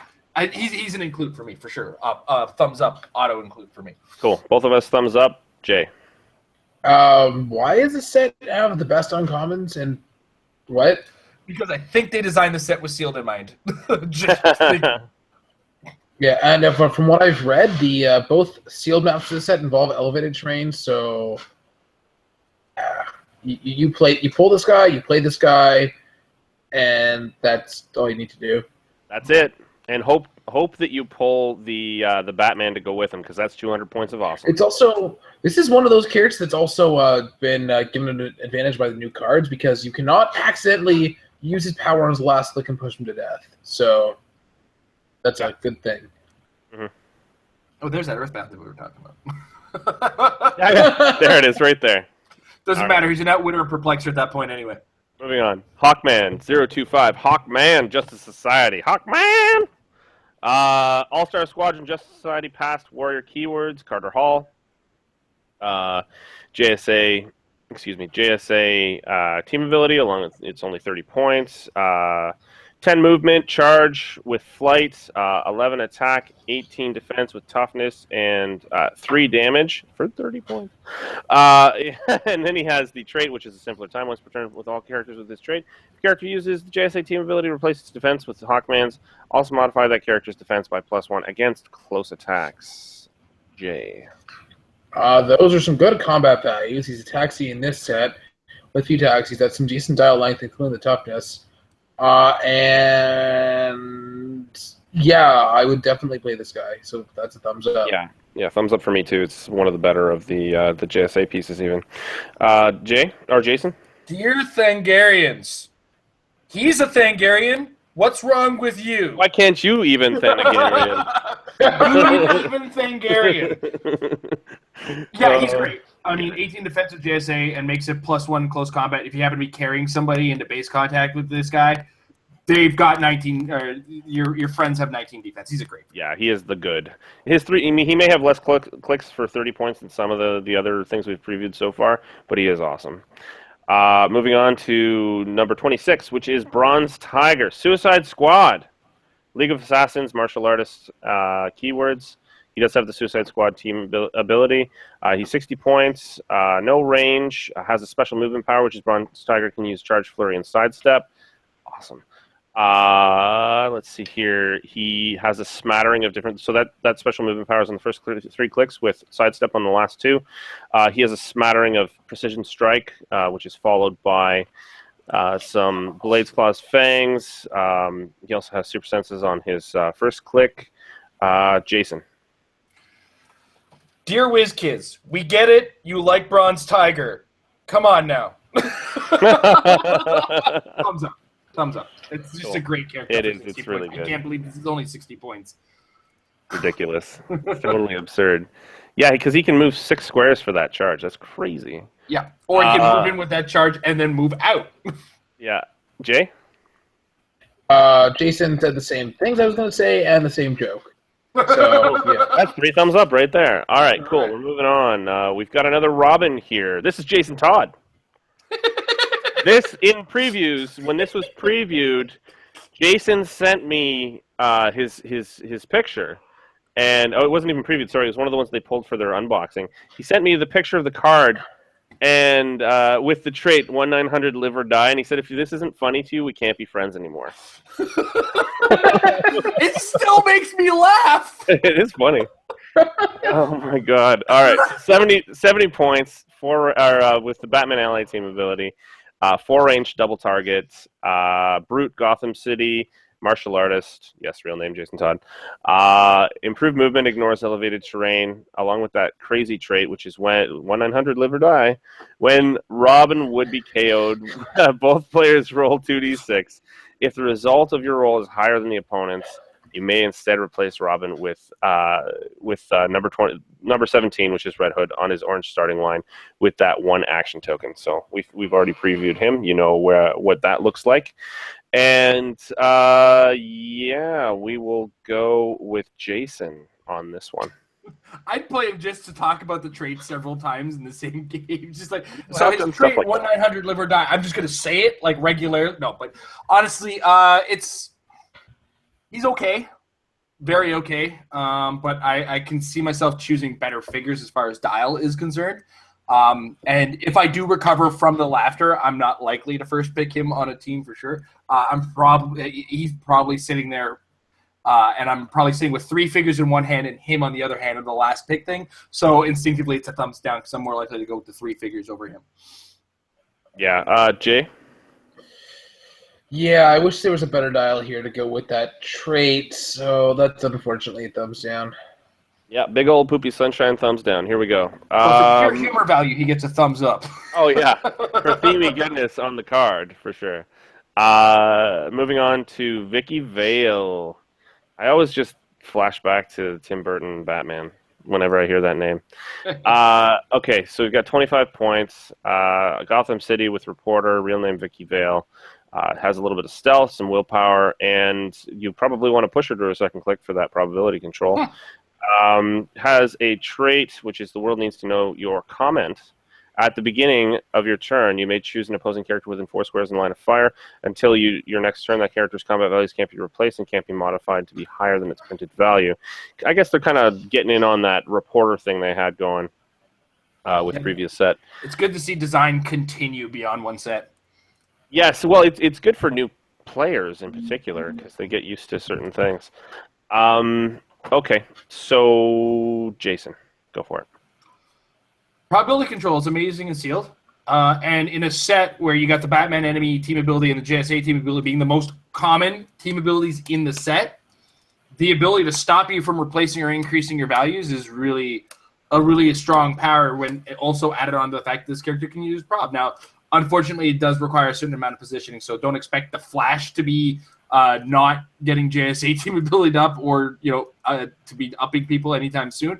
But if you can get the right targets in the right line of fire with Vicky Vale, it's really good. So I mean, and the 25 points for prop, that's enough really. So I mean, don't ignore the willpower the first time, and then you have the willpower to get yourself in position later on. I say include her. 25 points is worth it. Okay. Atomica is 25 points for prob, and she's an auto-include a lot of the time. She is Better. 25 points for prob and is an auto-include. What's that? Her trait? Great. Yeah. If it happens, it happens. That's it. In set, it's play great. her. Like this is when we're talking sealed. So boom. Yeah, this is purely sealed. She's a crappier Atomica in that way. And just for having that prob, I would include her for sure. So yeah. But Atomica was never sealed, guys. Remember that. Oh, because she's fast forces. There was one in the set, but it's not the one we're talking about. Okay, moving on. Calculatrice in French Canada. We've got 50 points. Batman enemy calculator. We've seen that combination before. Keywords are society. Real name is Noah Cutler. Has a trait, criminal contacts calculator, and friendly characters within 8 squares are considered to be adjacent for purposes of Batman enemy team ability. Awesome. Along with a special damage power, which is on the first 2 clicks. High-level predictions, calculator can use probability control, but only to target the opposing character with the highest point value regardless of line of fire. Yay. Considering that some the threat levels of the higher point characters in this set, like that Batman, 140 point Joker, and others, for 50 points alone, that can be quite a useful trait, special power. And the trait in this particular set is fantastic, and it's nice to see that they actually made this the Kingpin equivalent main set in this set. Damage is meh, but with Precision Strike or Psychic Blast and the Batman enemy team ability, great. And then both those values can eventually go higher with either other Batman enemy characters or JSA characters. So yeah, pretty decent little play. Season thumbs up. Jason. Good for the prop. Good for the outwit. Great for the team ability thing if your team goes that way. And yeah, you can actually possibly add in 1 damage with Psychic Blast at 6 range from stealth. Who knows? Stranger things have happened in this game. Let's not lie to ourselves. In addition to which, you got Calculator to protect him if you happen to have some decent JSA guys in a sealed environment. So yeah, he's a pretty good thumbs up. Yeah, I concur. He is a very good thumbs up. I play that Kingpin on one of my competitive teams and never regret it. In this case, I hope to play this guy possibly with Lady Shiva. I don't know. We have not previewed her yet, though. So let's move on to Two-Face. Ooh, I pulled him in pre-release as well. Number 30, Two-Face, 65 points, Batman enemy. He has a two-faced dial. 5 range, Arkham Asylum, Gotham City Underworld keywords, Harvey Dent, of course. His first trait is a change will do me good. Give Two-Face a free action to heal him 1 click. Then roll a d6 on a result of 4 to 6. Turn him to the same click number on a different color. Same click number of a different color. So you can see that at the bottom there of the dial, it's the first set is red powers, with the second set being blue powers. Then the other trait is flip a 2-headed coin. Two-Face can use probability control regardless of range and line of fire, but only for attack rolls, and only if one of the dice is a 2. How themey is that? On his second dial, he does have a special power, which is double-barreled shotgun. Two-Face can use energy explosion with 2 targets. Hit characters modify their combat values by -1 until your next turn. I pulled him. Thumbs up. Really useful. As we said before, I think he's the only support in the game later in his dial. Plus that defend, the 18 defend, is way more useful than you'd think. Because if you notice, I've had some 16s and a whole pile of 17 defenses in this. Plus the sidestep is ever useful, and perplex is not that common either. So really, really big thumbs up for sealed for sure. What do you think, Jay? I think he's fantastic. Sidestep to go with the defend perplex. He doesn't have such good damage on that dial, but he can still have better attack with the Batman enemy team ability. Mm-hmm. Self-healing is good, just keep him alive. His attack values of support don't really matter because he will have a higher one. His offenses are going on the offensive side, and I don't know what the ruling is. Are you allowed to roll? Are you allowed to try and switch his dial on the top click, even though he can't heal? I don't know how that works, but I don't know. Yeah, that'd be interesting to look up. The 2-headed healing is allowed to occur on the first click, and you would be able to roll it. It just all that will happen is you don't get the heal. That's what it seems like to me. Right, like High Father back in the day. That's right. So okay, so you can just be like, hey, who wants a surprise 11 attack energy explosion? He's just sealed gold on both sides of the dial, and the prob is really good. If you're rolling badly, or even if your opponent rolls, let's say, a 6 and a 2, that's still a good attack roll to re-roll it because one of them was a 2. He is really good. That's a thumbs up right there. Jason? I don't even think I can add on to what you guys have said. Just a great figure. 3 thumbs up. That's awesome. Moving on from here to number 31, which is Cobra. We've got Cobra. Oh, no, it's not the same Cobra. Underworld team ability, 60 points. We have keywords are ruler, scientists, and strike force Cobra. His real name is Jeffrey Burr. We have a special defense power, which is on his first 4 clicks, which is shedding scales. Cobra can use mastermind and toughness. Then we also, on the first 2 clicks, you also have a special damage power, which is Cobra Strike. Cobra can use leadership. Give Cobra a power action and choose up to 2 adjacent friendly characters with the Strike Force Cobra keyword. Give Cobra and each chosen character a move action as a free action. Mind Control, rare in the set, along with Precision Strike. Got some sidestep later on, some poison littered in there, and that wonderful last click regen, which we've seen on several clicks so far. What do you think, Jason? I like his soldiers better. He's He's okay, but he's going to be using that mastermind more often. And to really feel the effects of that Cobra strike power, you do need to pull 2 of the common Cobras. Now, if you happen to do that, you have this guy. Like, I'm talking about 3 rings on the moon suddenly appear in the sun on the second day of the 3rd child being born of the 8th person that was related to the. You get where I'm going with this. Yeah, of course. So, and I mean, he does have mind control, but he's got 0 range, which means he's got a 4 range mind control. Overall, at 60 points, you can do better in the set. So I'm going to give him a thumbs down. Okay. Yeah, I think to have the kind of luck to pull the team that you need to work with this character, you need to be the 7th son of a 7th son. Yeah, that sounds like a thumbs down, and it's a thumbs down for me as well. Just too many factors, and you can do a lot better for 60 points in this set, in my humble opinion. We are going to move on to the last but not least figure of the uncommon slot, which is number 32, Merlin. Underworld team ability, 80 points with 7 range and 2 bolts. He is an assassin in Justice League member in League of Assassins, martial artist, and he also has Star City. His name's Thomas Merlin. He has improved movement, ignores hindering terrain. He has a trait called Duck and Cover. When Merlin has 1 or more action tokens, he can use stealth. He also has a special defense power on his first 3 clicks, which is I always see it coming. Merlin can use combat reflexes. When he would be hit by a ranged attack, you may roll 2d6 and compare the result to your opponent's unmodified attack roll. If your result is higher, the attack is evaded. Okay.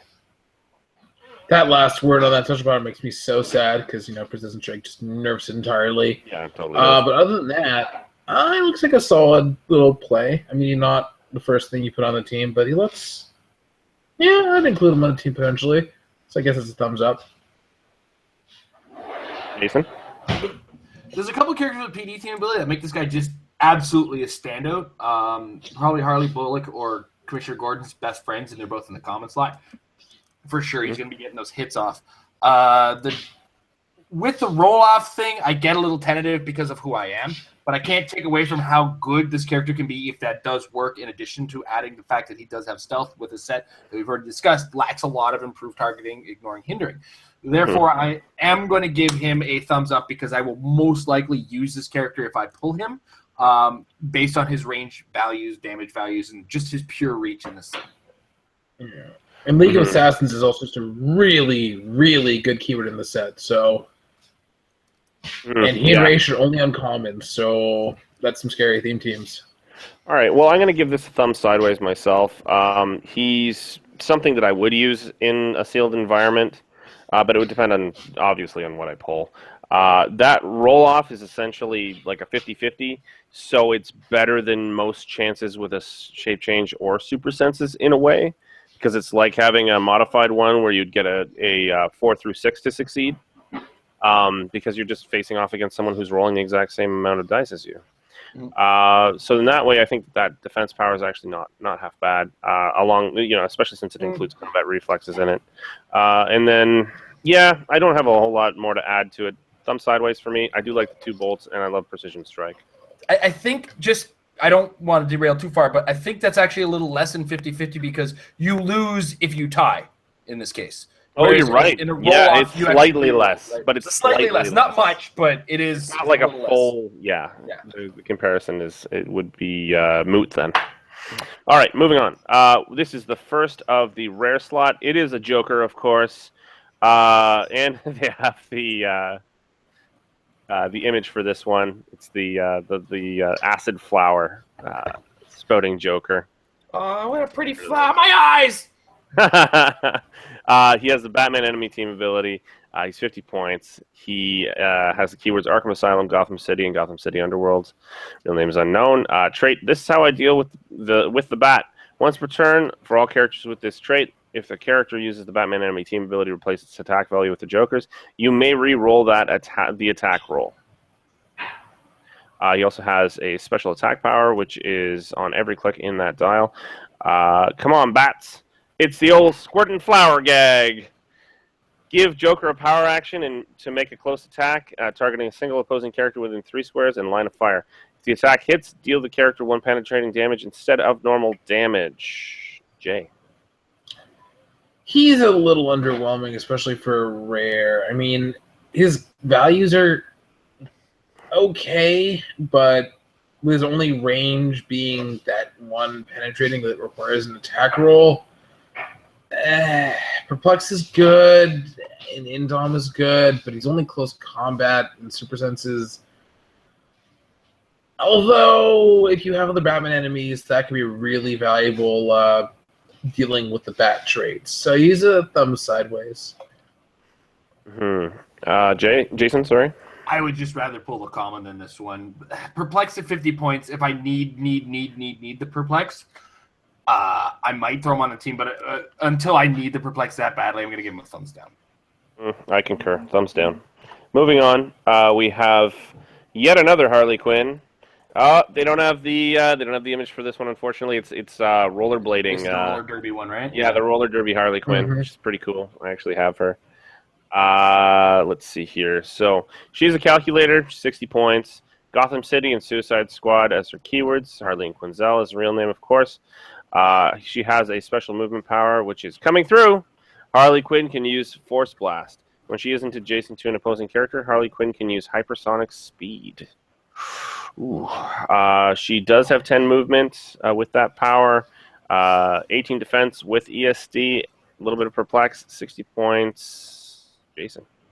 I love this character for a number of reasons. For one, you can close or you can keep the distance with the hypersonic by using that in conjunction with the force blast. Just use the attack damage to knock back the character and get your distance a little further. You have to start not adjacent, which is relatively reasonable to expect. At the same time, she's got a really good defense for an 60-point character. Plus, calculator again. We have that whole thing where you could be sharing that JSA team ability or that Batman enemy team ability or whatever. There's a lot of really good team abilities to share in this set. Or if you happen to have that Batman, and share the Batman enemy team ability. I mean, there's a lot you can do with it here. So her dial length does scare me, but her perplex and what she can do in addition to that does kind of plus me a little bit more on this figure. So I'm going to give her a thumbs up, though a little bit more tentative than most. Jay. Yeah, she's a relatively inexpensive perplex, considering that she doesn't even necessarily need it for herself. With her defenses and offenses, and knockback is always good, especially with these weaker characters. Knockback damage is very helpful, and yeah, just being a good attacker while also providing something to the rest of the team with her wild card to go with the good defense, good attack as well as perplex. She's quite the little team player, so I would say she's a thumbs up for sure. Hypersonic speed gives me a big thumbs up. All right, moving on. Killer Moth. Batman enemy, team ability, 65 points. You know what? I'm going to speak for the team on this one. Big old thumbs down. Dirty, gross, stupid. Moving on. The Playing Flash. the part of WizKids. Dear community, we did it. Shut up now. Yes, there is a Killer Moth. Dear community, we did it. We didn't say we would do it well. So, The Flash, JSA, team ability, 35 points of 12 movement, hypersonic. Keywords are All-Star Squadrons, Justice Society, Keystone City, Past, Scientist, and Speedster. Love them speedsters. Jay Garrick, traits Simpler Time. Once per turn for all characters with this trait, if a character uses the JSA team ability to replace its defense value with the Flashes, that character can use Super Senses for the attack, but only evades on a 6. Kind of like Scroll, sort of. Of course, Jay, you get to go first on this one.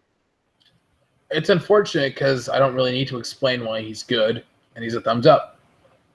Yeah, he's an autoplay. If anybody at home wants to argue with that, bring it, because you just don't know what you're talking about. You're wrong. You are the wrong. Jason? Oh, I hate him. He's terrible. I'm just trolling you. That's three thumbs up right there. Yeah, I'm kidding. Moving on to 37A, we've got Looker. All right. Outsiders team ability, 45 points, 8 range. Keywords are Gotham City and Outsiders. Her real name is Emily Leah Briggs. Leah in quotation marks, of course, as it is a nickname. We've got a special movement power, and she is a flyer, which is good. 10 Telepathic coordination. Looker can use mind control. When she does, the hit character modifies its attack value by +1 this turn, even if it has been targeted by the outsider's team ability. That's pretty decent. 5 clicks long for 45 points. Jason. I like this for the mind control. Yep. The mind control power is really cool. I wish there was a way to move her without, without some kind of necessity, but you are generally going to be pushing to use this mind control thing, which is usually okay, because I think there's one character she'll take mind control feedback damage from in the set. That's true. That is entirely true. So, mind control away, folks. She's pretty safe to do it. And the numbers you get to use that mind control are great. The fact that she can include that with the outsider team ability makes it that much easier. And she's only 45 points, and she flies as well, so she's got utility beyond the ability. So I don't mind getting this character in the rare slot, because there is so much that's good in the lower end slots, in the common and uncommon slots, that make her kind of stand out a little bit more than she should. So yeah, I've had the chance to use her, given that we had the break a little earlier. I had some friendly games with some guys. She did a lot of work, all things considered, even in constructed. So Looker is a lot better than she Lookers. I see what you did there. I give it a thumbs up as well. Jay, what do you think? I give it a big thumbs up, and I also give it another thumbs up because a really good debut of this character in Clicks, at least. Oh, was this this unclicked? side of it. Yeah, this is unclicked so far. That's awesome. Okay, cool. Moving on to 37B, the prime version of her, kind of vampiric in nature. Outsiders team ability, 100 points. She's a monster. Outsiders and reporter keywords. Once again, same real name. The trait that she has is very common amongst vampiric characters, and that's the blood drinking is the worst part. Looker begins the game on click 5. Looker continues to steal energy. When she does, she may heal past her starting line. And defensively, this is 2 clicks. She'd have to heal twice to get there. She can use a special defense power, which is Looker can use combat reflexes and impervious, making her essentially up close to a 20. So she would be there anyway, so that actually makes sense. If you can heal her all the way back to click 1, which takes 4 successful attacks without pushing, because she's not indomitable. She is a flyer, at least. She'll get hypersonic, 12 movement hypersonic with a 12 attack, precision strike, 19 defense, and invincible, 4 damage with probability control. So that's an amazing click in and of itself. In fact, number 2 is pretty damn good too. But I'm going to weigh in. This is a thumbs. 100 points, man. Ugh. Thumbs sideways turning towards downward. She does not feel like a prime. She has some neat, cool things, but half of her dial is not accessible when you're playing her, essentially, because you're very rarely going to get up to click 1. I'm kind of disappointed, to be honest. Okay.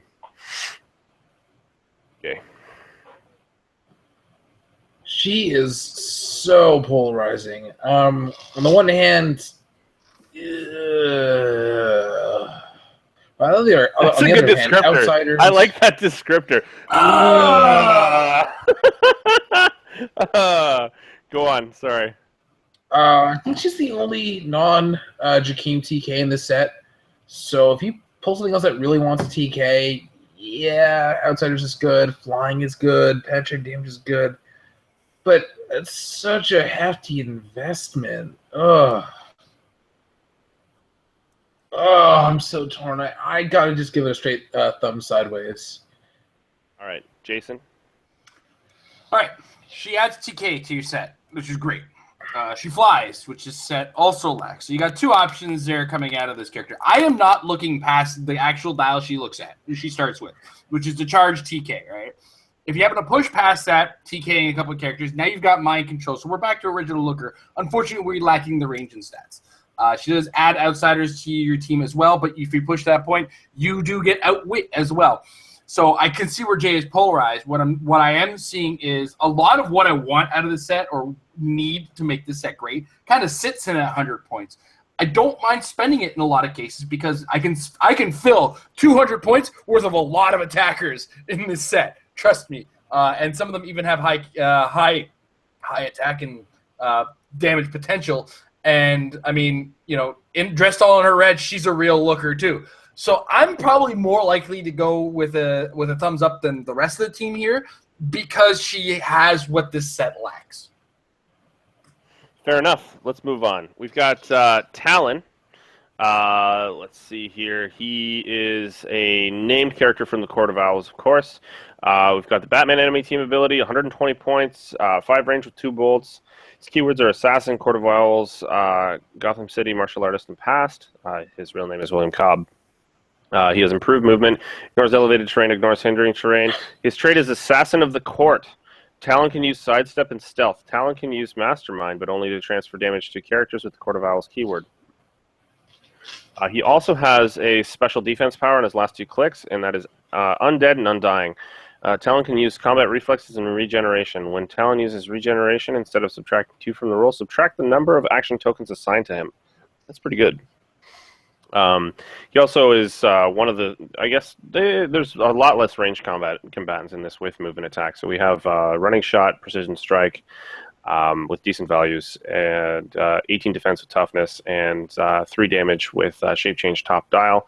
Then he moves into close combat on his 3rd click. The first 2 clicks are very, very similar, and has charged blades with combat reflexes and exploit weakness, and ends off with those 2 clicks of regen, but also with blades as an option and some outwit to make sure that damage is getting through. Let's go with Jason. This is one of those figures that we're going to see rock the sealed and suck the competitive play. That's just how we're going to see it. Like, this guy, you're going to pull him in sealed, and you'll be like, this is amazing. Look at what he does. He ignores elevated and hindering from movement. He's super mobile. He's great in the sealed environment for this set. His attack numbers are so fantastic. And then you're going to get into construct. It's like, So if you can get your constructed brain off of this character, I'm telling you, use him. Traded sidestep and stealth with, stealth coming with ignoring hindering is great. Ignoring hindering coming with sidestep is also equal parts great because you don't want to stop going into that hindering. Nobody likes that part of it. Overall, it's just this is a really good character for 120 points that just becomes better with a 10-point character you might pull in your common slot. Who knows, right? So yeah, I'm going to give him an enthusiastic thumbs up for everything that he brings to the table. All right, Jay. Can't really argue with anything that Jason said there. And that's some really good longevity with that special defense power, considering that action tokens are given after. So at worst, he's getting -1 to his roll. Mm-hmm. And worst case scenario, he has that wit and blades with that Batman enemy to get a potentially better attack. In sealed, he's good on every click. Yep.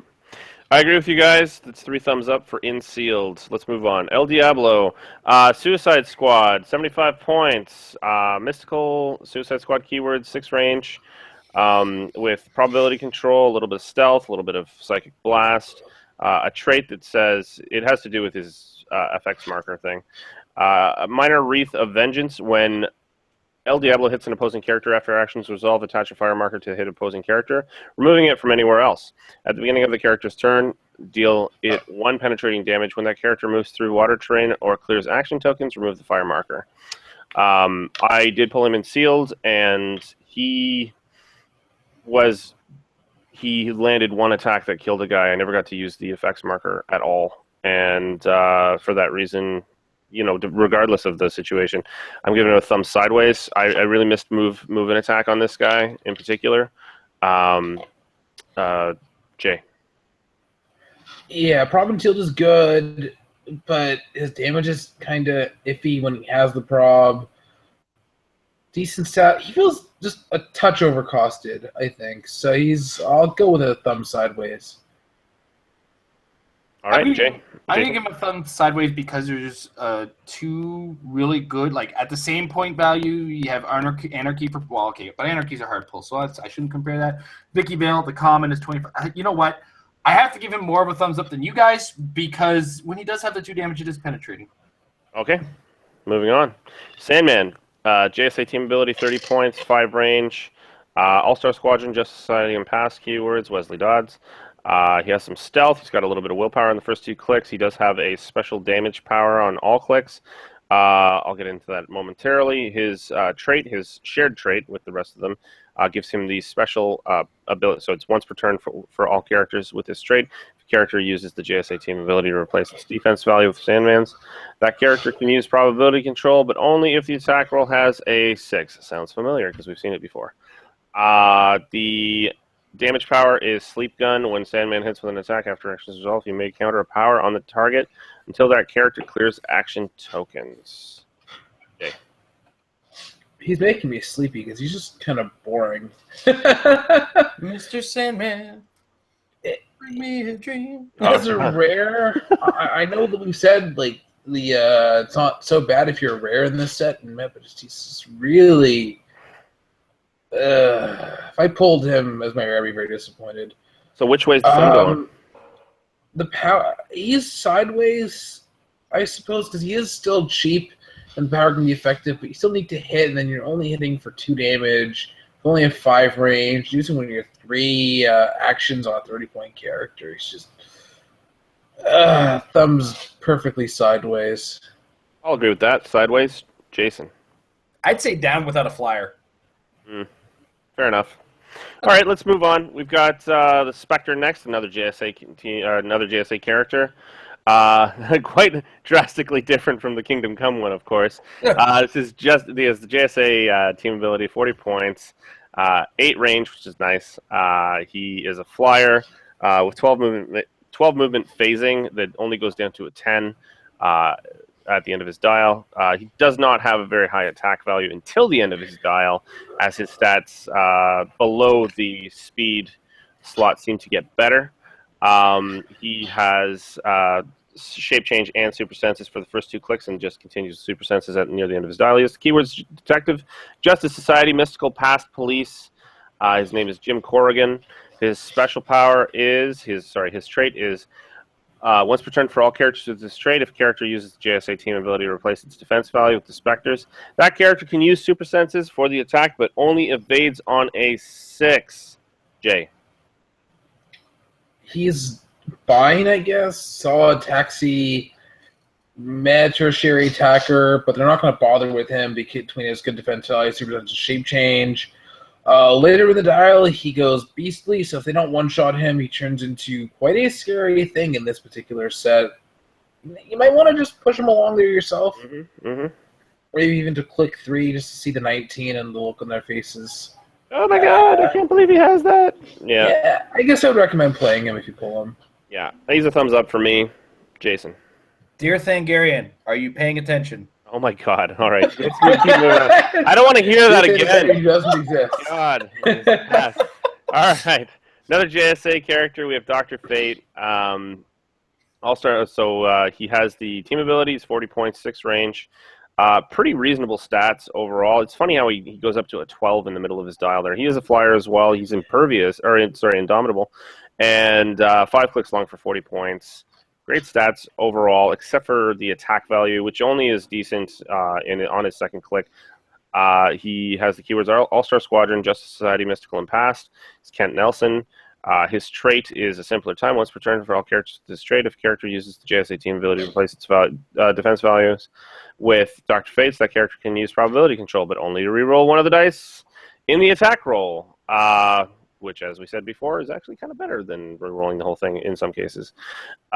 He also has the special damage power, the Favor of Naboo. At the beginning of your turn, choose Empower or Enhancement. Dr. Fate can use the chosen power this turn. Jason. Dear Thangarian, no, I'm just kidding. Oh my god. This is another one of the situations like 18 defense with JSA, great. Empower and Enhancement, great. He flies, even better. It seems like the rare slot is your taxi slot. This is where you're calling your Ubers to get your team into place. And Dr. Fate is no exception to that. His JSA thing, because it requires another JSA guy, hopefully you've got a calculator or 2 or another JSA guy to be carrying with that. But it's still really good, like you said, in some cases better than regular prop. And I like the idea of having Empower Enhancement to up the numbers that I'm not going to be touching with Perplex. So, yeah, I'll give him a thumbs up. Jay? I have several questions about this Dr. Fate. Why is he unique, first of all? I don't see anything here that warrants him being unique. We have Oh. enhancement and empower for less than half the cost. Also, why does Dr. Fate have a Bizarro dial? Just, those stats are just so funky and inconsistent and hard to predict. It's like It's his fate. Yeah, his Fate defense with it, is if you good top will. dial. His defense speed are good top dial, but I feel like I just wish his stats were switched around. All right. Well, that sounds like a thumb sideways to me. He's just empower and enhancement are always going to be useful, so he's a 75% of a thumb, I suppose. I'm giving him a firm thumbs up. I think he's very, very good for his points. Okay, moving on. Lady Shiva, number 43. Batman enemy, team ability. Everybody's got team ability these days. 50 points, 0 range. She has a special movement power, which is... The first one was just to knock you off balance. Lady Shiva can use Flurry and Precision Strike. When she uses Flurry, if the second attack is against the same target, you may keep the result of one of the dice from the first attack. And if you do, the second attack roll can't be re-rolled. Wow, that's crazy. She also has, well, if you notice, she has 12 attack on her starting click for 50 points. She also has a special defense power. I am the ultimate test. Lady Shiva can use combat reflexes. Adjacent opposing characters can't have their combat values increased when making close attacks. She also has a trait, which is this is how I deal with the bat. Once per turn for all characters with this trait, if a character uses the Batman enemy team ability to replace their attack value with Lady Shiva's, also modify the character's attack value by +1 if it is close attack. So 13 attack. Okay, this keywords assassin, League of Assassins, martial artist. Big thumbs up. Huge, massive thumbs up. Jason. I also want to add that don't just use the cards anymore, guys. I'm not sure where the misprint actually is, but she has Precision Strike on these first 3 clicks, and they've clarified that, she's got Precision Strike. So now that she got Precision Strike from her Flurry power, which if you outwit, she loses that Precision Strike. But since she still has it on the dial, you would need 2 outwits for her to lose Precision Strike to add. This is just for 50 points. Bonkers. I can't believe this is all you're paying. Totally bonkers. Yeah. Jay, what do you think? If I'm not playing this style, it is because she has literally murdered me. Like she came to life and Precision Strike your throat. Awesome. Jay, why are you bleeding on the floor? What's going on here? Gurgle. Oh my god, it sounds like something else we talked about before. So gross.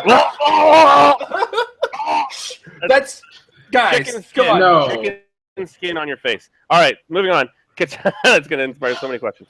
Katana, number 44. Outsider's team ability. 75 points. 0 range, of course. She has a special movement power, which is hunting for Takeo and the Oyabun.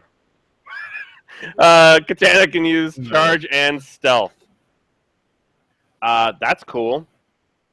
She also has the keywords Birds of Prey, Martial Artist, Outsiders, and Suicide Squad. Has improved movement, ignores the hindering terrain. Has 2 traits. One is the Muramasa's Blade, Soul Taker. Whenever Katana KOs an opposing character, choose one to use for the rest of the game, which is Precision Strike or Steel Energy or Willpower. She also has Draining Your Soul. When an opposing character takes damage from Katana's close attack, after actions resolve, you may attach a slash marker to that character. Removing it from anywhere else. When a character with the slash marker is given an action token, deal it 1 penetrating damage. When that character heals or clears action tokens, remove the slash marker J. Yes, you should totally play her, considering great close combat attacker. She hits with exploit and decent stats, and then after that, she's making you take more penetrating damage. Because of the slash marker, and then you either have to clear action tokens to stop taking the damage, or sorry. Oh, it's a slash marker. So once you try and do anything, you're taking penetrating. So if she hits you and you have no tokens, if you do anything, you are taking more penetrating damage. And she will also Outsider's use, so you can't do as much cool stuff. She's got improved movement, hindering terrain, stealth, and reflexes. And she doesn't really have a bad click except for the end. So, yeah, totally play her. Just say yes, everyone. Just say yes. Thumbs up. Jason. Yeah, she's pretty cool. Thumbs up. All right. Moving on. Deadshot, Suicide Squad, and Batman Enemy. 9 range, which is really nice. 75 points. And then we've got Improved targeting ignores characters. He's got an optional trait, which is plus 5 points for Contract Killer. When building your force, a theme team may include Deadshot and still be a theme team if your force includes a character with a point value greater than 80. If your force doesn't have a character with a point value greater than 80, modify Deadshot's combat values by -1. Okay. So, yeah, 75 or 80 points. It starts with stealth, gets some move and attack in the middle there, and then ends up with some sidestep on the end, and ESD. With some range combat experts smattered at the beginning and the end of his dial here. Jason, what do you think? I don't see myself using the Contract Killer trait in Sealed. That's for sure. The set doesn't create a great ton of options for it. That's just at first glance. Now, if you can get it, all of a sudden that character becomes a liability on your Deadshot as well. So you got to be really careful with that trait as far as Sealed is concerned. Beyond that, though, this is a great set of numbers attached to a character with, we're talking 9 range, Batman enemy with stealth. Get this guy in a position and just start blowing things away. I can't see you being outranged by a lot of things. The only concern will be, of course, and as Jay was saying, there's a lot of elevated in the maps, which means you've really got to fight for your positions, get into the right places to make sure you can use that. So I'm gonna put him sideways because he doesn't start off with the running shot versus the Merlin. But at the same time, if you can get him into that sniper spot, say with a flyer or something of that nature, he might be a little bit better than I'm saying. What do you think, Jay? I'm going to agree that the +5 trade is probably not worth it, considering you're potentially paying more points for a character to have worse stats, which doesn't really gel with me. Batman enemy to share the 11 is still good. Suicide Squad to keep him alive is good. Good range with ignore characters, considering that ignore characters is really important considering how swarmy this set is going to be, so you can really make sure he isn't blocked. His damage values are good, and you should get a taxi between the non-existent Thanagarian or something else, be able to position him well. He's just really good. So that's a thumbs up. Cool. Yeah, thumbs up for me too. Moving on. We have Grace next. Let's see here. This is number 46. Once again, outsiders. How many outsiders do we have? Well, we have a lot of them. 125 points. She's the only 125-point character as far as I remember. She is an Amazon and an outsider. Those are her keywords, and she has the trait, I'll take the big guy. After a move action, Grace is given resolves. She may make a close attack targeting an adjacent higher point opposing character. She may... that's interesting. Okay. Grace Choi, of course. She does start with charge, super strength, invincible, and 4 damage. So she's doing a potential 7 with an ultra heavy object. She has that super strength most of the way through her dial. She's 6 clicks long for 125 points. There's a lot of 6 clickers for a lot less points, but she's fairly packed. What do you think, Jay? She does look good, even without considering her trait. The trait could be good to... Well, the problem is that one of the couple higher point opposing characters in the set, one of them is the Joker with Mastermind, so it's like, you could attack and kill that lackey. A pog, yeah. No big deal. Basically. Yeah. This is Ra's al Ghul, Jakeem, Geoforce, and the Killing Joke Joker. Those are all big threats in the set, but a bunch of those didn't have good damage reducers or masterminds. So, the trait isn't as good as you'd think.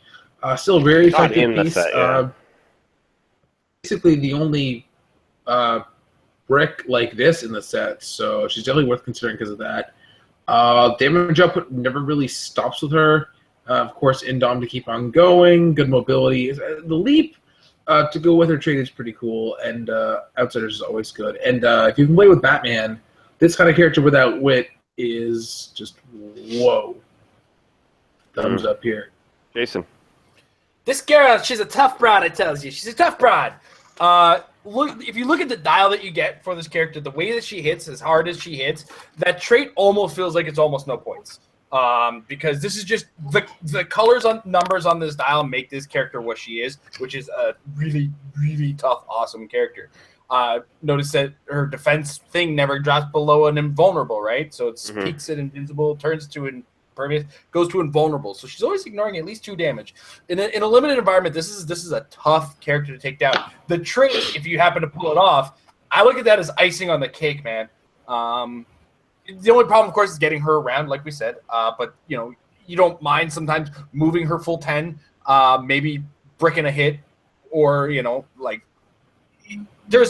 she can go, and I think she's worth the 125 points. I would use her and see what I can pull off with her. So yeah, I'll give her a thumbs up. Yeah, I'll give her a thumbs up as well. She's kind of Armagony. Yeah, thumbs up. Moving on. Okay, Killer Croc is next. We've got number 47, Killer Croc. Batman enemy team ability, 50 points, 0 range. He is a dolphin, which is adorable. He has the trait. This is how I deal with the bat. Once per turn for all characters with this trait. The character uses the Batman enemy team ability to replace its attack value with Killer Crocs. Also modify the character's attack value by +2 if it is a close attack and the target occupies water terrain.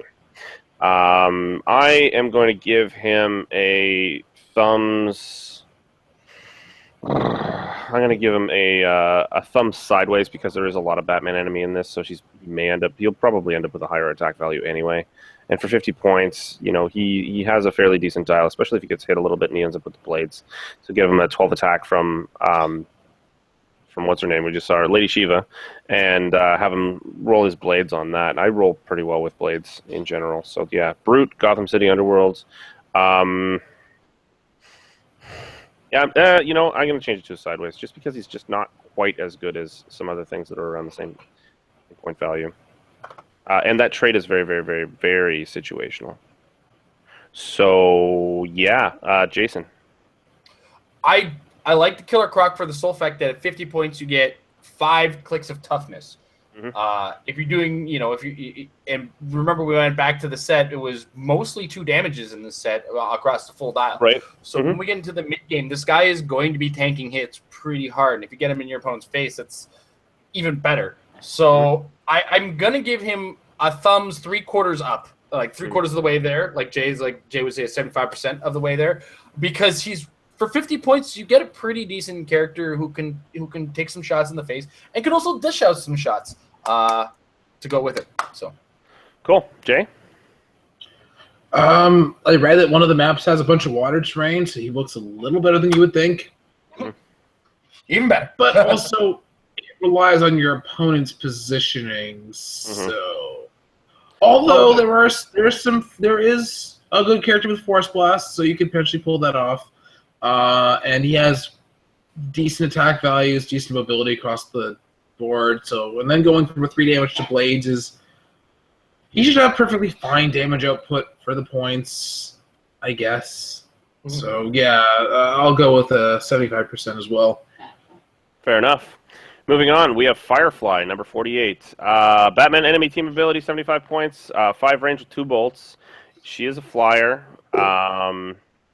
He is. Garfield Lins. He has the Arkham Asylum armor and Gotham City Underworld keywords.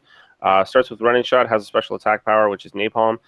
Firefly can use energy explosion when he hits with a ranged attack after actions resolve. Attach a fire marker to one hit opposing character. Remove it from anywhere else. At the beginning of that character's turn, deal it 1 penetrating damage. When that character moves through water terrain and clears action tokens, remove the fire marker, just like El Diablo's fire ability, and actually some characters in previous sets as well. So that special attack power is on the first 3 clicks. He has 17 defense and 3 damage on that top click with impervious and nothing on the damage power. He ends up with some sidestep, gains a little bit of psychic blast on the last 2 clicks of his dial, and ends off with ESD as well. He does have a little bit of toughness in the middle there. What do you think, Jay? It looks just fine, I suppose. Decent little taxi, a decent swing. fine damage output, good reduction and whatnot. And if you hit an opposing character with no tokens, they are taking extra damage one way or another. So, and forcing the flow of your opponent's turn is always effective. So, yeah, I'll go with a thumbs up here.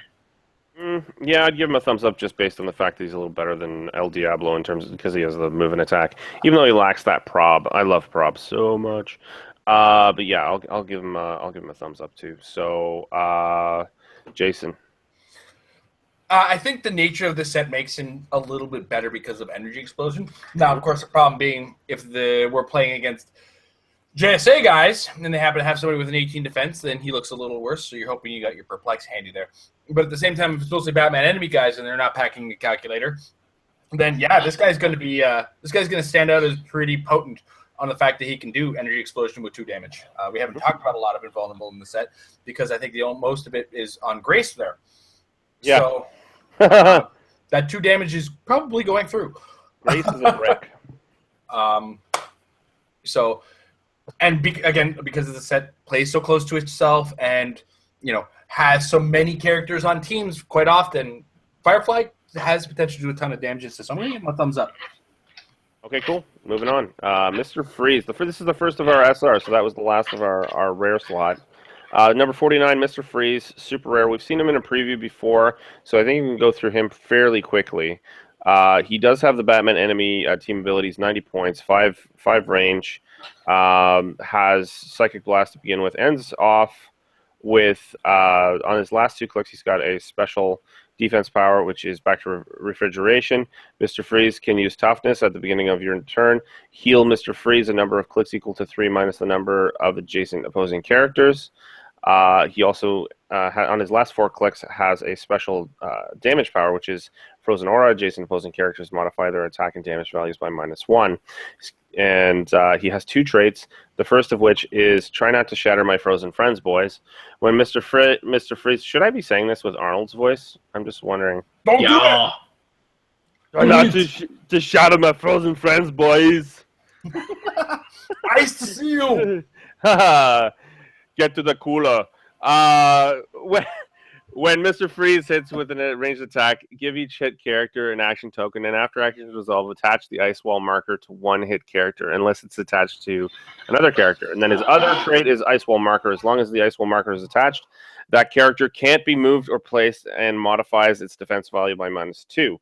Remove it at the end of the character's turn and deal that character 1 penetrating damage. Or give any adjacent character a power action to remove the ice wall. All right. Keywords: Arkham Asylum, Armor, Gotham City Underworld, and Scientist. Dr. Victor Freeze. Oh, excuse me. Jason.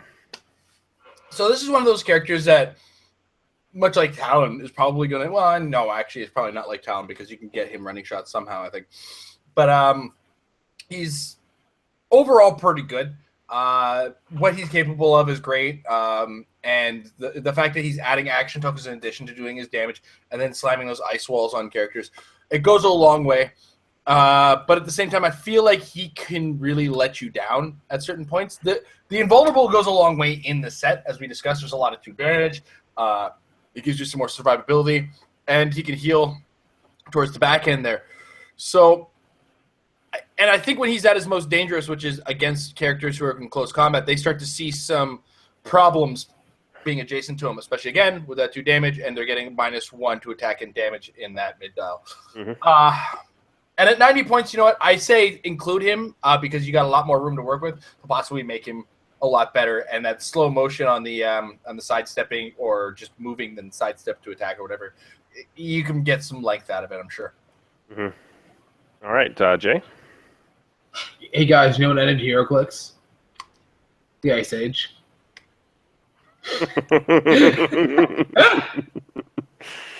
All right, moving on to the Penguin. Here we go. I was actually going to say, yeah, the nature of the set just makes him so much better than we initially thought.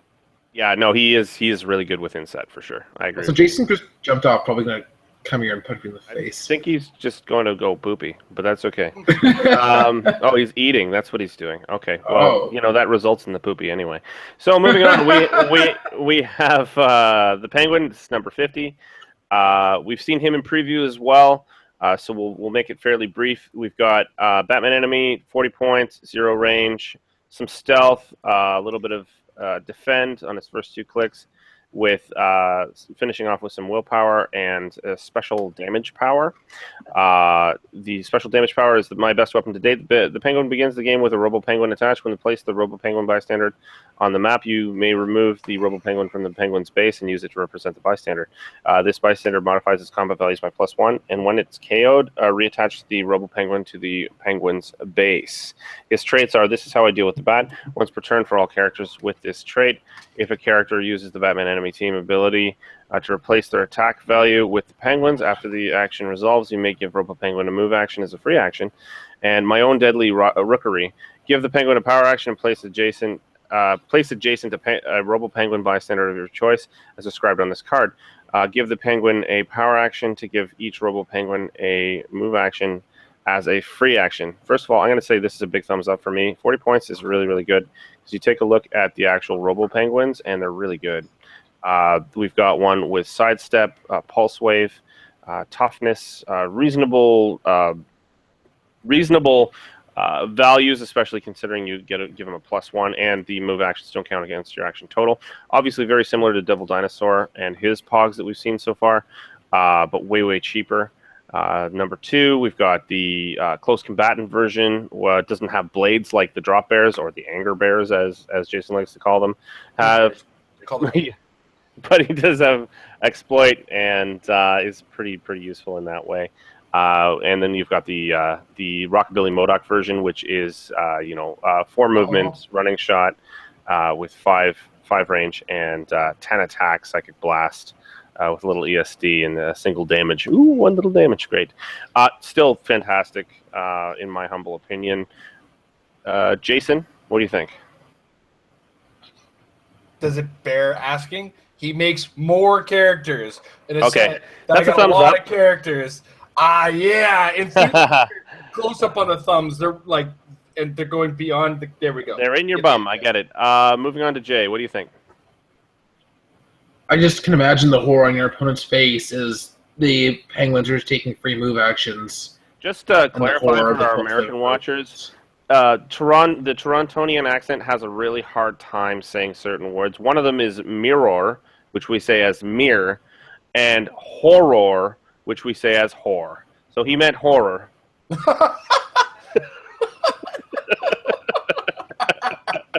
just to help. Mike, I gotta look at your face. You're a real horror. Yeah, you're a horror in the sack. Okay, moving on. I wish his trait was called the March of the Penguins. That's all I can complain about. Cool. That's 3 big thumbs up. He is really, really good. Moving on to the Riddler. I know we previewed him as well early on. None of us were very impressed with him at the time. We've got Batman enemy team ability, 50 points, 0 range, a little stealth, a little sidestep, along with combat reflexes, outwit throughout the whole dial, which is pretty useful. Keywords are Gotham City Underworld. He is Edward Nygma, of course. He has 2 traits. This is how I deal with the bat. Once per turn for all characters with this trait. Character using the Batman team ability to replace its attack value with the Riddler's after actions resolved, the character can use Outwit until your next turn, but only to target 1 hit target. I'll give you a hint, Batbrain. The Riddler begins the game with the clue attached. Give the Riddler a free action to either reattach the clue to the Riddler or choose an opposing character within 6 squares in line of fire. Detach the clue and place it in a clear unoccupied square within 6 squares of that character. And when you do, choose a standard power, and the target can't use that power until an opposing. So it's nice it's can't use until an opposing character moves into or through the square with the clue, or the clue is reattached to the Riddler. Do we have the clue here? Where is he? It doesn't do anything by itself. It just it's just a thing. It's just this thing. Okay, cool. So anyway, has your opinion changed, Jay? I think he's quite solid. Could even be used in constructed. His actual dial is decent. His own outwit's good. The trait is good to give out wit, especially considering some of the 12 attacks and really good stats. And the other trait is just really good. Everything about him is good. Definitely. Funny how we all thought he was not good to begin with. I don't remember ever talking about him on this show. It wasn't on the Yeah, show, I think actually, it just was- in our chatting. Oh yeah, Oh yeah. Yeah, but Jason, what do you think? he's a much needed outwit in this set. Mhm. So as far as sealed goes, He's also like outwit, you can't go wrong. Blenda can't use. he's also basically the only thing that you can use to deal with the Killing Joke Joker. And That's he is a threat. entirely true. Yeah, I think we all just gave him a thumbs up. Yep. Moving on. He gives me a raging clue. So gross. Have All you right. got I love looking for clues. You're getting a clue, gives me a clue. I got such a raging clue. You right know what? now. You guys really need to get a clue and get a room. So, with that being said, we have number 52, which is the Green Lantern. Justice Society. This is, of course, Alan Scott. Really cool. He's got his own little FX marker. We'll get into that. So, Justice Society, team ability, 35 points, 7 range. He does fly, of course, and is indomitable. For 35 points, has very little in the way of powers, other than in his defensive slot, which he has ESD all the way through his dial. His stats are just fine for his point value. Keywords are All-Star Squadron, Justice Society, Mystical, and Past. His special powers are the 2 traits, which is a simpler time, once per turn. For all characters with this trait, if a character uses the JSA team ability to replace its defense value with Green Lanterns, also modify that character's defense value by +1 against ranged attacks. And Green Lantern's Light. Once per turn, Green Lantern can use Barrier. He can use it as a free action, but only to place 1 barrier marker. When he uses Barrier, he may substitute 1 barrier marker that he would place with the Light Wall marker, and place it in a character's square within range, positioning one side along the edge. This marker acts as a wall. If you place a light wall marker, it is removed from the. If you place the light wall marker, it is removed at the beginning of your next turn. It has a unique modifier, which is opposing characters adjacent to any of his light wall or barrier markers can't use stealth and modify their defense values by -1. Jay. My feelings about him are that he is a good piece in this game, not good representing the character, but you should definitely play him because He's a must play. Yeah, he's a must play. Play 2 of him, Constantine's Blackout. Play 3 of him. Just play a million of them. He's really good. Stopping stealth in this set is especially important. So yes, play him, please. There's 2 thumbs up. What about you, Jason? Oh yeah, enthusiastic thumbs up. I can't that first click for 35 points is great, along with the fact that he does the barriers. I think you just pooped a little. Yeah. Yeah. Yeah, definitely. All right. So moving on, we have 53A, which is Johnny Thunder. He comes in at 2 different point values. You can see there. Big blue marker right in the middle. He does have the JSA team abilities, 125 points. Sorry, there were 2 125-point characters. That was Grace and him. And that's 6 range, 2 bolts, flyer, has sidestep at the beginning and at the end of his dial, with a little bit of phasing and much longer, or he's much faster during the phasing portion on those 2 traits there. His sculpt, by the way, they don't have a picture here, but his sculpt is so cool. awesome. Mhm. He is riding a genie. Well, his genie. That just came out wrong. I dream of Gina. He has Pulse Wave in the middle of his dial as well, with respective 10 and 9 attack. He has the Invincible on the first 2 clicks, followed by Invulnerable, followed by Combat Reflexes. He has a special power, special damage power on the first 2 clicks, which is the most powerful JSA member. If only he'd realize it. Johnny Thunder can use Perplex and Probability Control, but both only to target opposing characters. He also has Probability Control on the 3rd and 4th click, and Close Combat Expert on the 5th and 6th clicks. His keywords are All-Star Squadron, Justice Society, Mystical, Past, and Soldier. His name is John Thunder, and his trait, his trait is My Wish is, wish.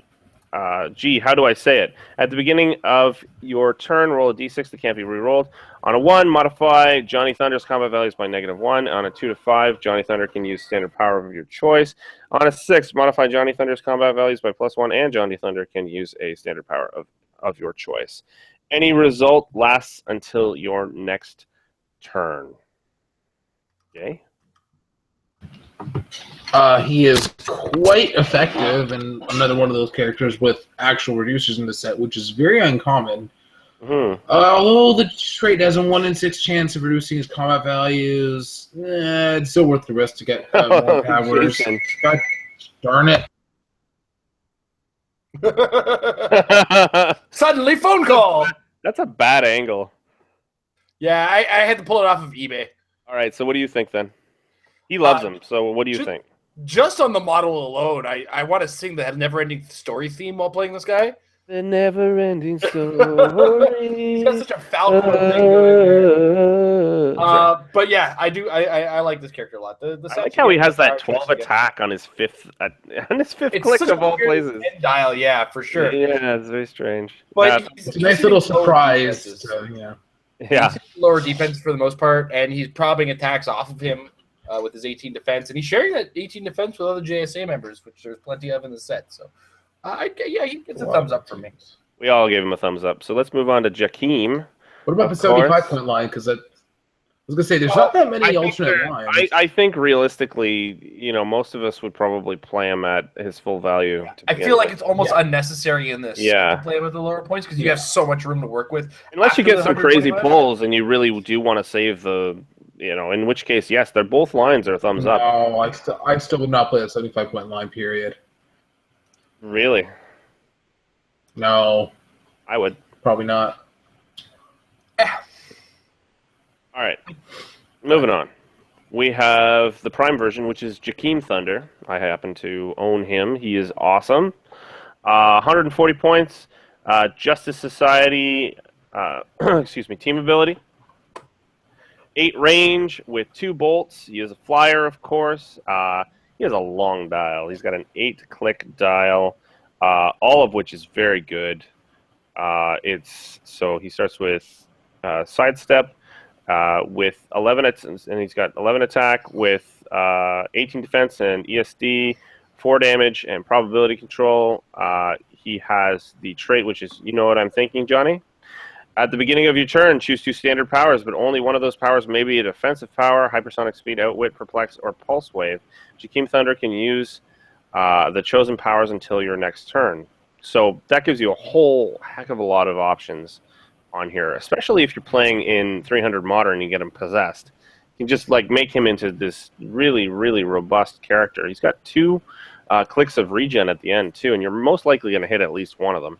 So I think his survivability is quite high. I'm going to give him a big old thumbs up for Sealed especially, but also possibly for Constructed. What do you think, Jason? Well, this guy's got a future in the Constructed for sure. Somebody's going to play him. It may not necessarily be winning because it is a much lighter version of the Zombie Super Scroll that we all got used to. Mm-hmm. But there's a lot of potential in this character, and in Sealed, he's I can't think of a better figure in the set. He's a must play for sure. Okay. That makes me so angry. Okay, thumbs up for Jay. This dial is so good and makes me angry because clearly I have died, and this is my version of heaven.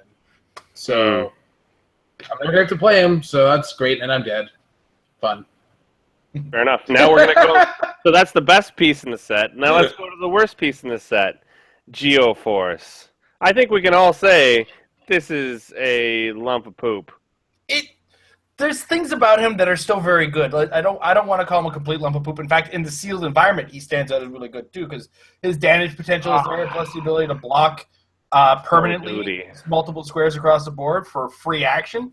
And then he's got that late ability to charge force blastings off of the abundance of elevated terrain I'm told there is in the set, and breakthrough blocking as well. There's potential in this guy, especially on that stat line. So you can keep groaning all you want, Mike, but that 160 points is actually not a terrible figure.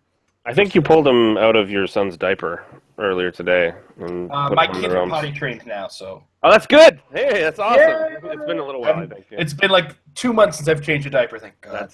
That's very, very good. Anyway, I didn't actually get into this guy's dial here. He's got Outsiders, 160 points, so he is the highest point figure in the set. He's got 7 range with 2 bolts. He is a flyer. He does have running shot, psychic blast. He does have impervious. A little bit of leadership, which is very useful in the set. Yes, granted, etc. Keywords are Justice League, Outsiders, Politician. Oh, I do like Politician. And Ruler.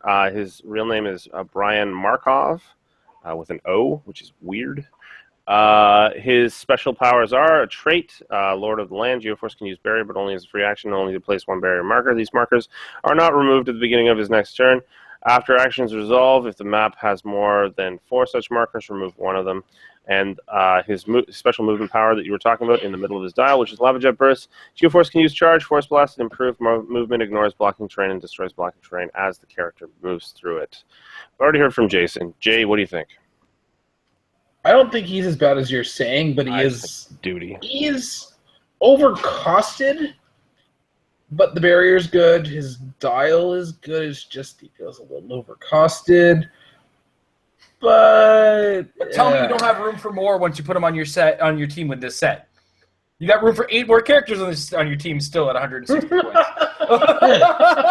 All right, so you guys are giving him a thumbs up. It sounds like both of you. I'll give him a 70. I'll give him a 75. A semi. A semi thumb. All right. Well, I'm going thumbs down on this one, but you guys are going 75 up. All right. You're really passionate about your hate for this thing. Yeah, it makes me seethe. Okay, moving on to Man Bat. This is the coolest sculpt, I have to say. If you can find that one, yeah, the thing is huge. Huge wings. It's got these cool little bats coming up into his armpits. He's number 55, Man Bat. Has Batman enemy team ability, 55 points, 0 range. He has a flyer. He has 12 movement, charge with blades, 17 defense, bald, along with 1 damage. So obviously you're going to be using blades with this guy. Keywords are animal, Gotham City, and scientist. His real name is Dr. Kirk Langstrom. His special powers are a trait. This is how I deal with the bat. Once per turn for all characters with this trait, if a character uses the Batman enemy team ability to replace its attack value with Man Bats, the character can use Steal Energy for this attack. And then his special attack power, which is everything except for the first click, which is Feast on Your Own Blood. Man Bat can use Blades, Claws, Fangs, and Steal Energy. They're trying to keep you alive. They're trying to get you back up there. 6 clicks, 55 points. Jay. I got the image for Man Bat. If you're ready. Oh, yeah? Yeah. Ready? Hold up. Yeah. Go. Oh, no! Oh! I'm just kidding. We've come a long way. So duty. Yeah, all right. This character is the worst contrast of amazing sculpt bad dial since the first movie Vision. But in sealed. Yeah. No, in period. He's no, I don't want this. I disagree. I don't want this. It's a naked 17 defense. He'll get 1 attack in. He'll get slaughtered. This is how I deal with the bat will not matter. He is now he's a 1 blades and then that's it. Bye, Man Bat. It was nice knowing you. Jason. I like him. I mean, at 55 points, the fact is he can carry somebody in to get his attack up should they need, or share the Steal Energy with whatever suckers beside him. Ultimately, I can see some use in him in sealed for what you're paying for him. He's pretty good. And the fact is he has that Steal Energy on everything that isn't his first click. I don't see any problems with him. So yeah, I give him a thumbs up for what you're paying for. Yeah, I give him a thumb sideways, just simply based on the fact that he needs another Batman enemy with a higher attack value in order to make him really work. I do like the fact that he can charge 4 squares even while he's carrying somebody. Mm-hmm. That makes me happy. Yeah, I don't like bald values for defense because I like denying points. I as far as I'm concerned, the way I play is basically bald values. Anyway. Yeah, you just like throw stuff at people. I know. Well, I throw stuff at people because my defenses aren't going to matter anyway. I'm not going to roll them. True. That's fair enough. All right, so let's move on. So that was Man Bat. We've got Plastic Man. Oh, yeah. Plastic Man, number 56. Justice League team ability. Is he the only one with the Justice League JLA team ability? Yes. I think so. 70 points, 4 range. He Keywords are detective in Justice League. His real name is Patrick Eel O'Brien. He has 2 special powers, one of which is a trait. He's got tag, you're it, plastic man. Hey, Mike, make sure you're the focus cam, bud? Oh yeah, sorry about that. My there face is we beautiful go. and all, but Oh no, I had it on there from the man bat. Yeah. The chat mentioned it, so I thought I'd jump in. Thanks, guys. Thanks, guys. Appreciate it.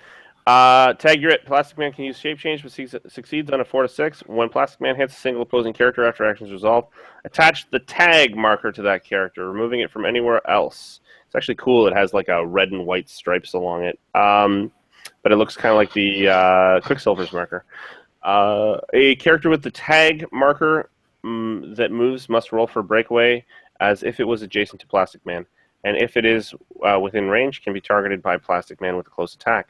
When the character successfully breaks away, is hit with an attack, or Plastic Man fails a shape change roll, remove the tag marker. Special damage power is immeasurably powerful, absolutely nuts. When Plastic Man is given a non-free action, choose 1. Sidestep with tiny damage symbol, Starburst damage symbol, or Giant damage symbol. Plastic Man can use the chosen power or has the chosen symbol until Plastic Man chooses again. He does start with stealth. He has plasticity on every other click besides that. He has 5 clicks for 70 points. Has 2 clicks of poison that are mid dial and end dial. His defense is mainly he has 18 on his starting dial, and then it goes down to a 16, and then 17 and 18 at the end. Along with toughness on most, except for the last click where he has regeneration. He has that special damage power on every other click, and on the ones where it is not present, he has Perplex. Jay, what do you think? Yeah, like I said before, he has everything on the dial that he should, but it just doesn't really add up properly to form a coherent anything. I mean, yeah, the 4 to 6 shape change is good, especially when there's not that much Battle Fury in the set, if any. But his defenses are good, top and end dial, but the 16s are not good. The offenses are not really notable.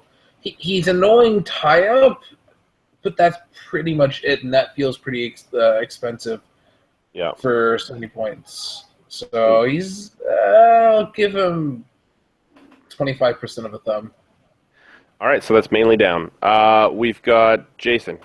Oh yeah, I'm giving him a thumbs down. Mostly because of where you want him, the defense is just not there. Like this is not going to be a set where taking one figure down is really going to do much to your opponent. So yeah, I agree. Thumbs down. Moving on, we've got number 57, which is Bane. He has 11 clicks. He's 105 points. He has the Batman enemy team ability. He does have Indomitable. He only has 1 power on the actual dial, and that is charged for the entirety of that dial. His attack stats only get better. His defense stats go down in the middle and then come back at the end. And his damage dips, then comes back, and then gets even stronger right at the end. So he gets slower but stronger closer to the end. His keywords are Brute, Gotham City, and Gotham City Underworld. His special powers are 2 traits. The first one is, this is how I deal with the bat. Once per turn for all characters with this trait, if a character using the Batman enemy team ability, replace its attack value with Bane's, also modifies a character's attack value by +1 if it's a close attack. He also has Venom Pump. Give Bane a free action and place 1 or 2 Venom tokens on this card. Increase Bane's attack and damage values and reduce the damage dealt to him by the number of Venom tokens on this card. At the beginning of your turn, remove all Venom tokens from this card and deal him unavoidable damage equal to the number of Venom tokens removed. Jason. I love this character. The amount of reckless abandon you can just throw with this character, even if you never use the Venom trait, it's just something to behold. So it's definitely great. I'm unfortunately getting a phone call that might be important, so I'm going to let you guys just keep going for a second. Yeah, that's cool. That's a big thumbs up for you. Jay, what do you think?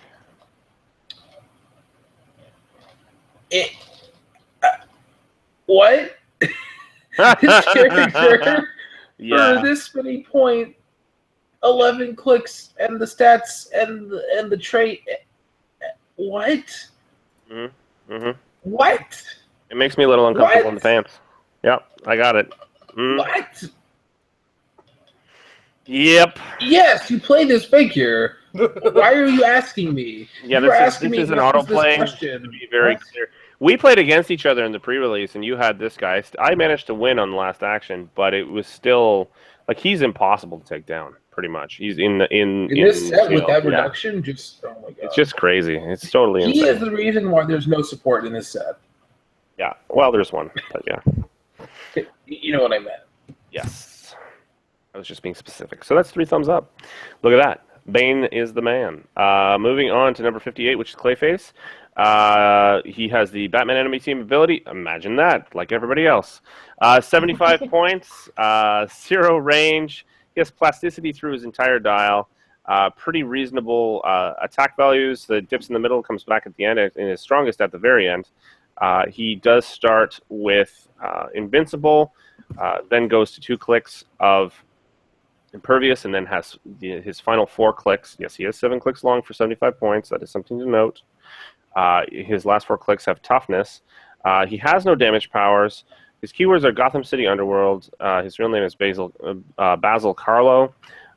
He has 2 special powers, which are traits. This is how I deal with the bat. Once per turn, all characters with this trait, if a character uses the Batman enemy team ability to replace its attack value with Clayface's, if it was a close attack, after actions resolve, you may place the mud marker in a square occupied by the hit character, removing it from anywhere else. Second trait is Smother You. When Clayface hits an opposing character with a close attack after actions resolve, you may place the mud marker in a square occupied by the hit character, removing it from anywhere else. Characters occupying a square with the mud marker are dealt 1 damage at the end of their turn. When actions resolve and no character occupies the same square as the mud marker, remove it from the map. Jason.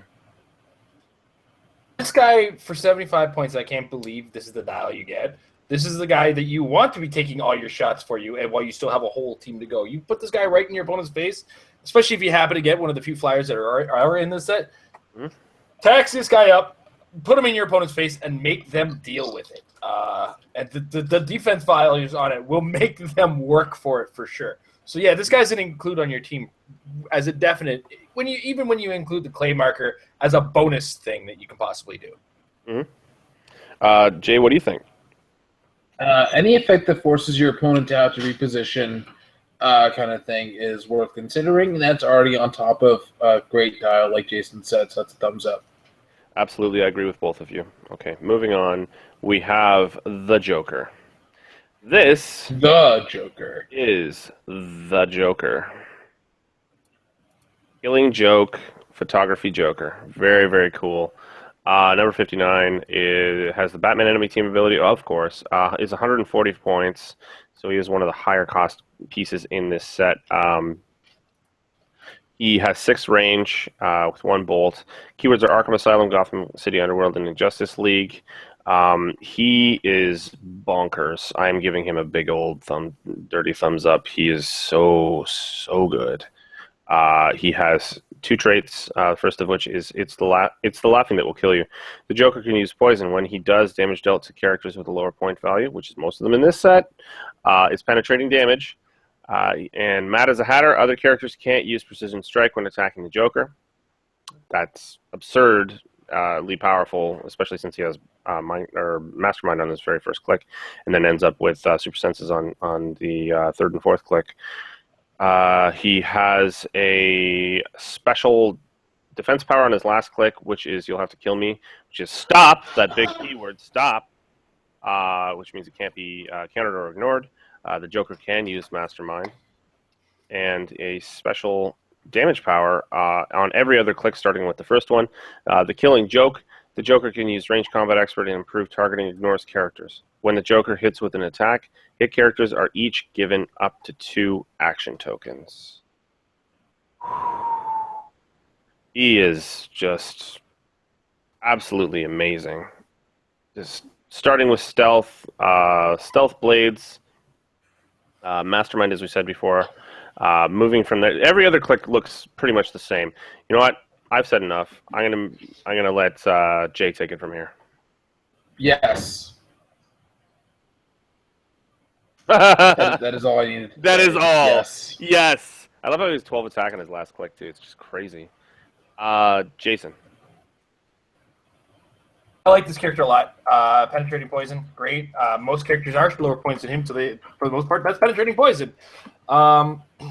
Mastermind and super senses with ignoring precision strike are both great powers to combine with. So if it hasn't been said enough, this guy is definitely a play. He is crazy good. Just crazy good. Play him 100% of the time if you pull him. Crazy good. Crazy. I think I just broke. My mind just got broken. All right. Crazy? I just went crazy. So moving on from there, we have another Joker. This is the laughing Joker. If you pull him, you'll notice that he's like losing his mind, and he's got a wall of ha ha ha behind him. It's kind of cool. He is the Bizarro version of the Joker. He has all 12 clicks filled out. Excuse me. You can play him at 30, 40, or 50 points. If you play him at 30, he gets 3 tokens. If you play him at 40, it's 4 tokens. 50, 5 tokens. And you can see here that his powers are all over the place. There's all kinds of crazy stuff happening. He has Q. He has no team ability in this particular case, which is really rare. He's only, he's really low points to begin with. Great for mastermind fodder. Is indomitable, so he's never going to take. He's never going to be able to damage himself by taking an action. 4 range. Arkham Asylum, Gotham City. Keywords. Special powers are 3 traits. Ha ha ho hum. When building your force, the Joker costs 10 points for each escape token you place on his card, as I was describing before. Minimum 3, maximum 5. When the Joker heals or takes damage, remove 1 escape token from this card. For each green or red line crossed when there are no escape tokens on his card, KO the Joker. At the end of the game, or if the Joker is KO'd, your opponent scores no points for the Joker and instead scores 10 points for each escape token that was removed. Second trait is hoo ha ha ha. At the beginning of your turn, you may roll a d6 and have the result. When you do, either heal or damage the Joker that many clicks, and he can heal past his starting line. Then his final trait is hee hee ha ha. The Joker can use sidestep and super senses. Jason? Play him. Play him now. Why aren't you playing him right now? Play him with Put the him on other your one. team. Play him with the other one. Yeah, pay 50 points and deny your opponent's 50 points. Or like a lot of points. Just This is a difficult character to have to try to take down. And is fully capable of doing things at almost every click. It could be winning. It could be doing 3 damage. It could, and even sealed, that just makes him that much better. Add in the traded super senses and sidestep. You might only be getting your damage off on this guy. Jay. This is great, yeah. Play him now. Play him before he gets watched all the time now. He's a big old filthy thumbs up for all of us. We all know that he's meta. He's really, really good.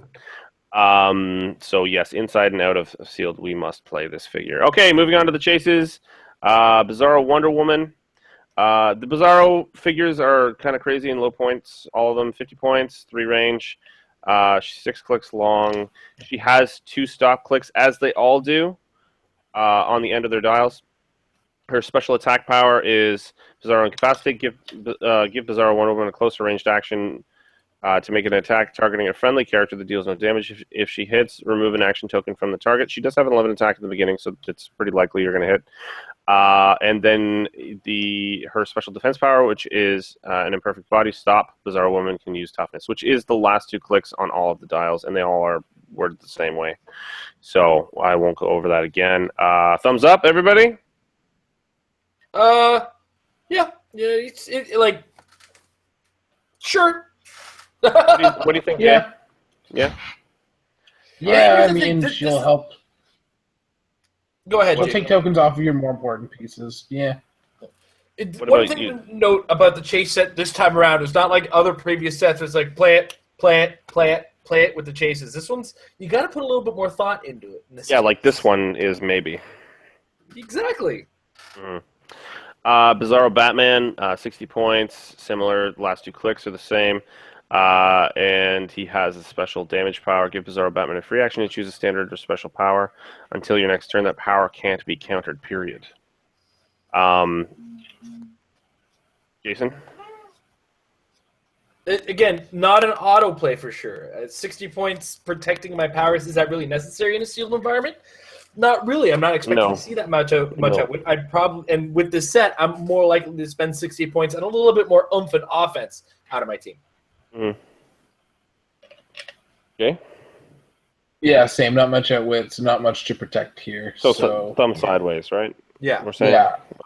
Great The situation. first one was an up, the second one's a sideways, the third one is Bizarro Hot Girl. You skipped Joker. You missed Joker. Oh, did I? I'm sorry. Bizarro Joker, 45 points, same last 2 clicks, and he's got a trait, which is me, the saddest man in the Bizarro world. Bizarro Joker can use plasticity. Adjacent characters modify their attack value by -1. And special attack power, Bizarro Poison. At the beginning of your turn, give Bizarro Joker a free action and heal him of 1 damage for each adjacent opposing character. So he still has those stops at the end, etc. Okay. That's quite some tie-up you got there, Mr. Bizarro Joker. I would like to play you potentially. That's a thumbs up for you? Especially such a swarmy set. Yeah. Yeah. I don't think there's... Is there any ignore characters for movement? I don't think there is. Not for movement, no. Okay. So, Jason. yeah, it's like, hey, guys, who wants a hug? And to me, to be the most annoying thing ever, yeah, I mean, you should probably play him. Not necessarily, depending on what else you pull, but he's a probably. I think he's, most likely. So thumbs up for me, too. What about you, Jason?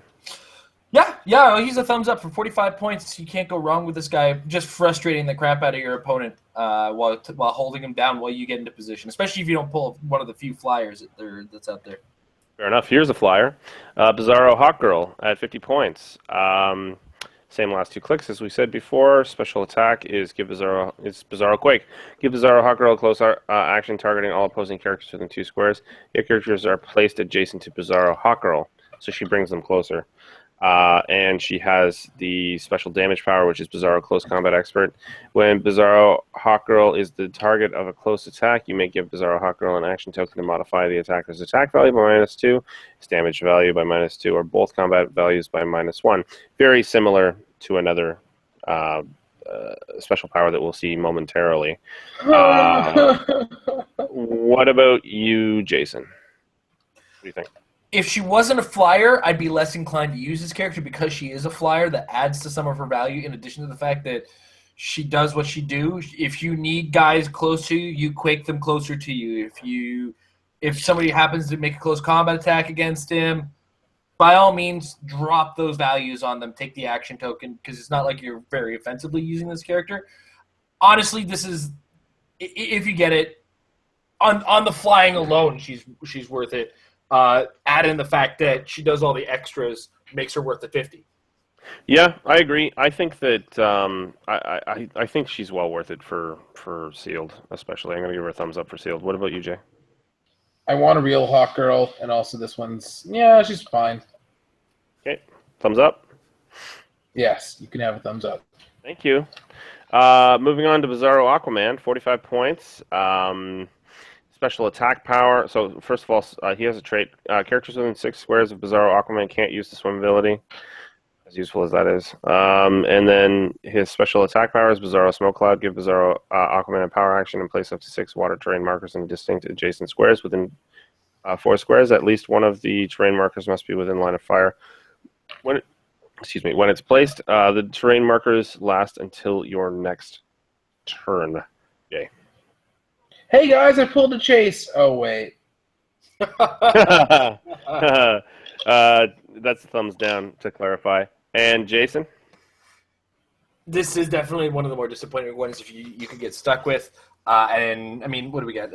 Sorry, I got to reread the attack power. I drifted there. Give him a power action. Place up to 6 water terrain markers in 6 squares within 4 squares. These 2 other terrain markers must be within one. Well, okay, this guy only becomes a thumbs up if you happen to pull a kill or croc. Otherwise, yeah, he's mostly a thumbs down. Yeah, he's a thumbs down. He's a big pile of poop. All right, moving on to the last but most, probably the best figure in the set, or most breaking figure in the set. Bizarro Green Arrow, 50 points. same last two clicks of defense power. He does have a trait which is me the greatest archery target. When an adjacent friendly character would be targeted by a ranged attack, it's when he would be, not when he may be or when he can be. When he would be targeted by a ranged attack, Bizarro Green Arrow becomes the target instead, even if it would be an illegal target. And Bizarro Ranged Combat Expert is his damage power.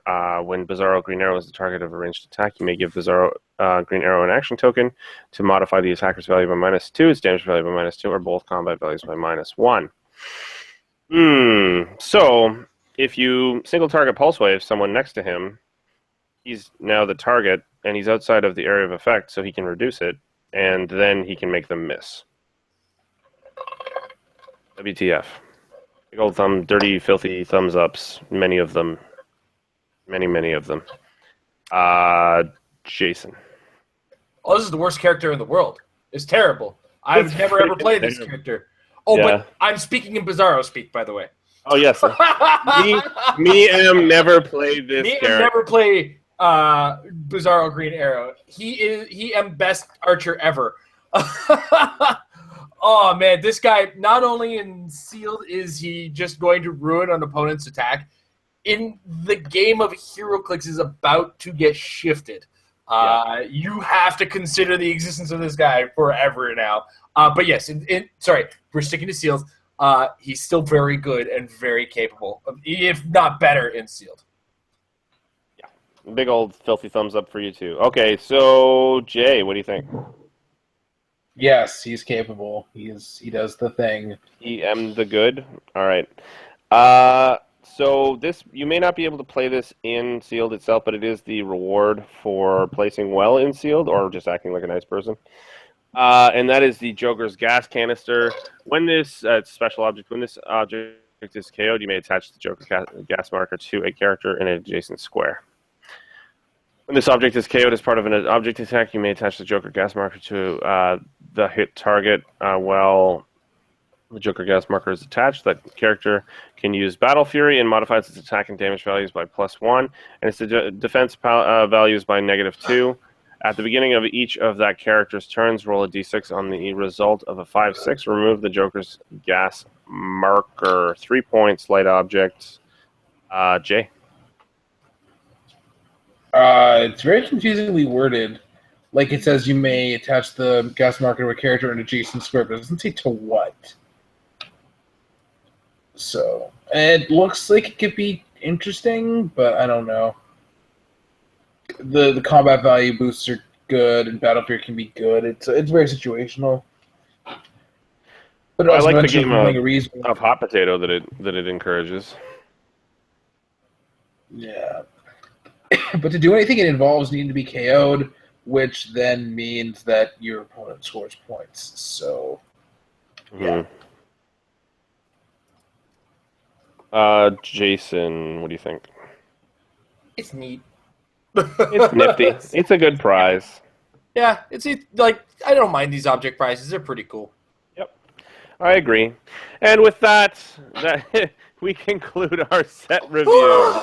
Oh my God! Faster than normal, though. I tried really hard to move us along fairly quickly. I'm gonna stop sharing screens. Yeah, this is what my face looks like. Oh no, this is worse. I heard the ginger. Just a very angry ginger right there. You know what? Let's start with the questions that are on the YouTube chat. All right, guys. So if you happen to be in the YouTube chat, and we still collect these as we go, put in capital letters question while we're live, and your question immediately after. But we do have a couple already there right now.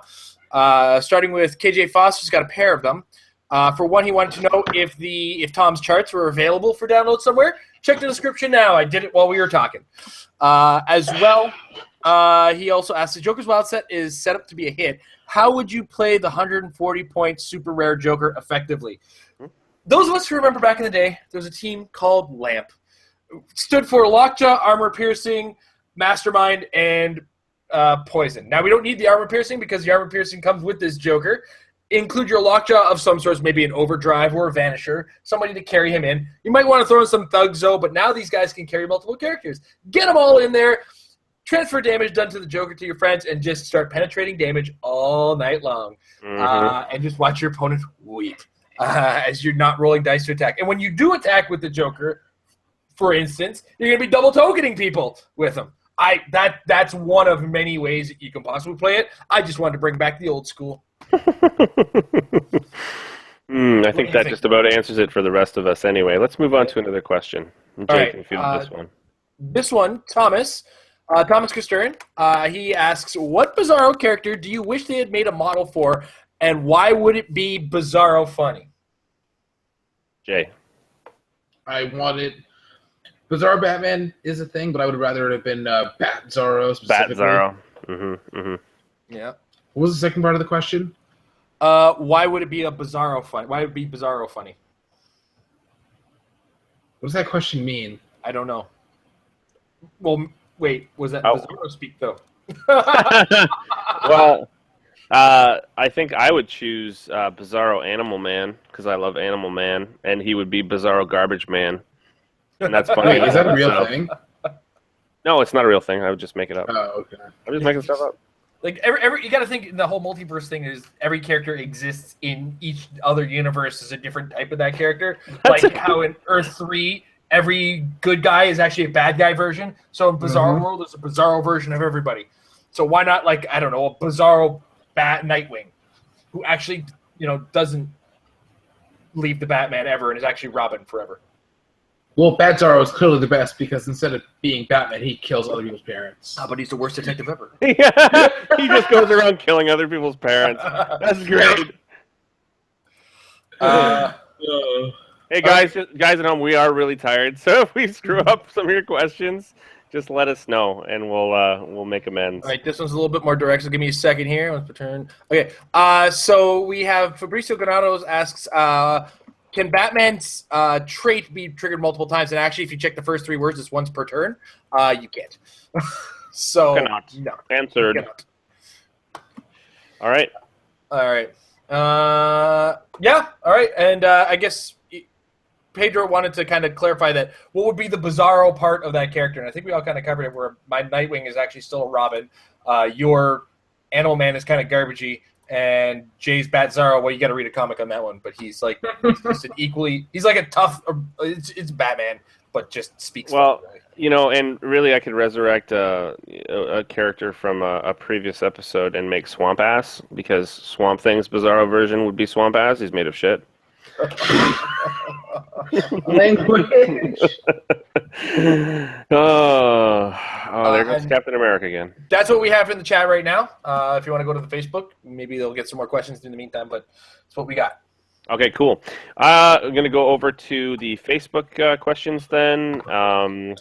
Thomas Kosturin asked that he double dipped today. If you were to build competitively within the set, what would you consider to be the 2 strongest non-generic keywords, so named keywords? Non-generic keywords. Well, Outsiders is very strong in the set, I'm noticing. Super strong. Super strong. I would say JSA, considering that Casey Green Lantern is a thing. Yeah. I'd say those are probably the 2 strongest out of this set. And Justice League is actually surprisingly strong, too. There's a fair amount of it. Is there that much of it outside of the Killing Joke Joker? So. Let me just double check. I think Merlin. League within Gang, because there's Injustice Gang characters. Oh, maybe. Yeah. Yeah, Red Hood has Justice Gang, but I think Merlin has League. Right. All right. Okay.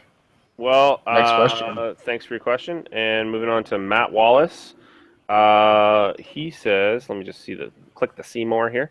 What's up, guys? After one of the longest weeks at work, I find myself happy on a Monday once again, thanks to you guys. Aw, that's sweet of you. We make Mondays better. We make practice makes your Monday better. Yeah. This show has taught me so many strategies, morals, and even the science behind the game, thanks to Tom's charts. Tom's charts are the best charts. I appreciate they are the best. Bill. Oh my God, that was weird.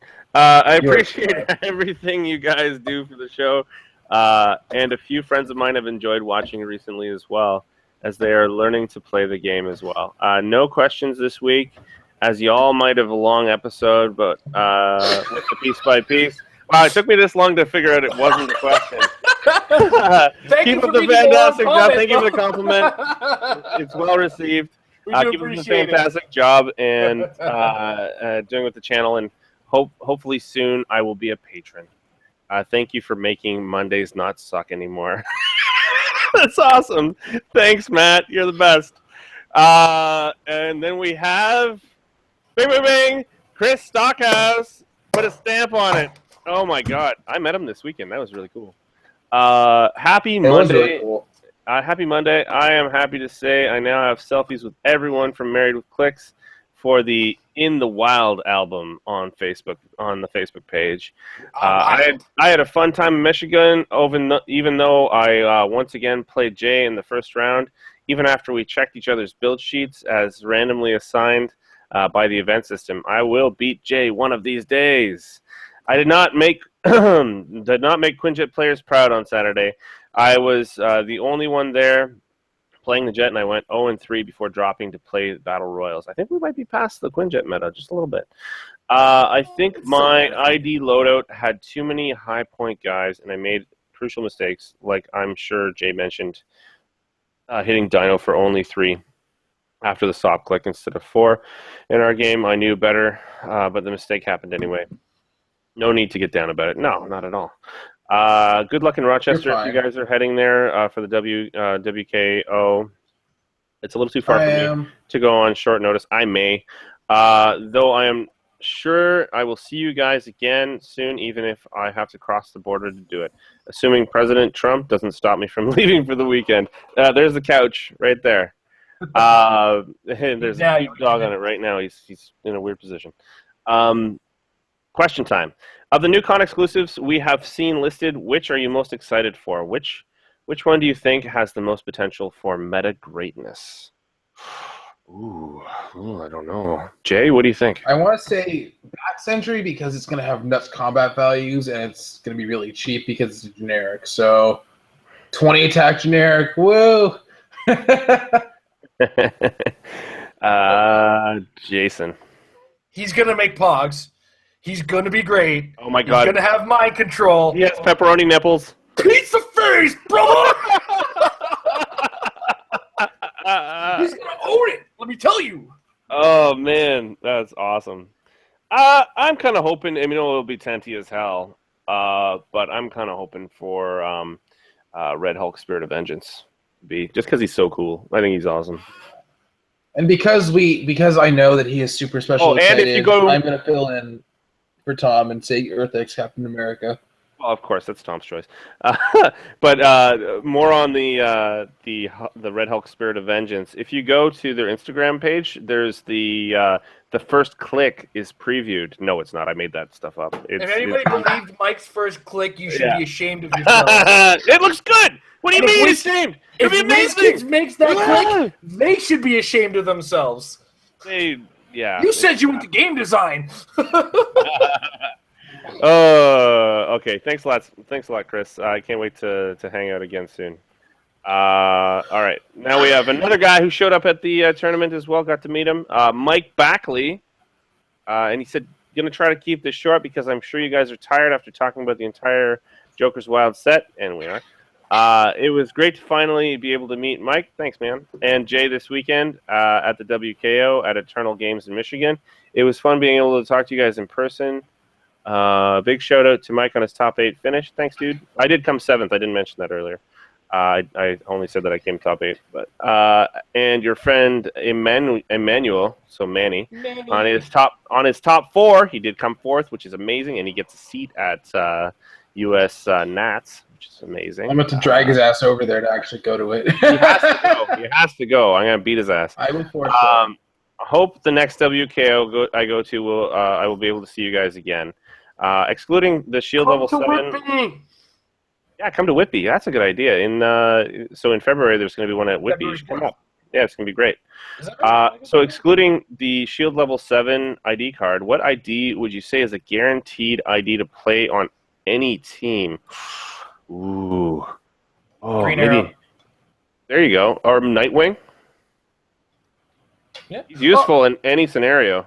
Yeah, I mean, Nightwing does have 3 different values, kind of like Green Arrow, where you now have 3 different values. You can almost guarantee a way of using him regardless of most teams, right? Yeah. I mean, you have a 40-point green arrow, an 85-point green arrow, and 135 points. So it really depends on what team you're playing. Either way, the green arrow fits his way in, and the green arrows that do exist fit their way into your team for sure. Trying to fit your green arrow and stuff. I guess you can't really say Adam because he works best on a Quinjet team. Yeah. Because the 5-square limitation. But we do have that new Adam now with the 25-point version. If you can pull him out in the right place. Yeah, that's kind of a good That's point. it. Yeah, it's possible. If Also, I'm the other one to a is way single better. character. If somebody invested that much money into the Adam ID card, you better take every opportunity to play it. All right, Mike, thanks for your question. We're going to move on to PJ Bolin, who won on the weekend. He's the guy who took 595 points from and lost to. He does have an epic beard.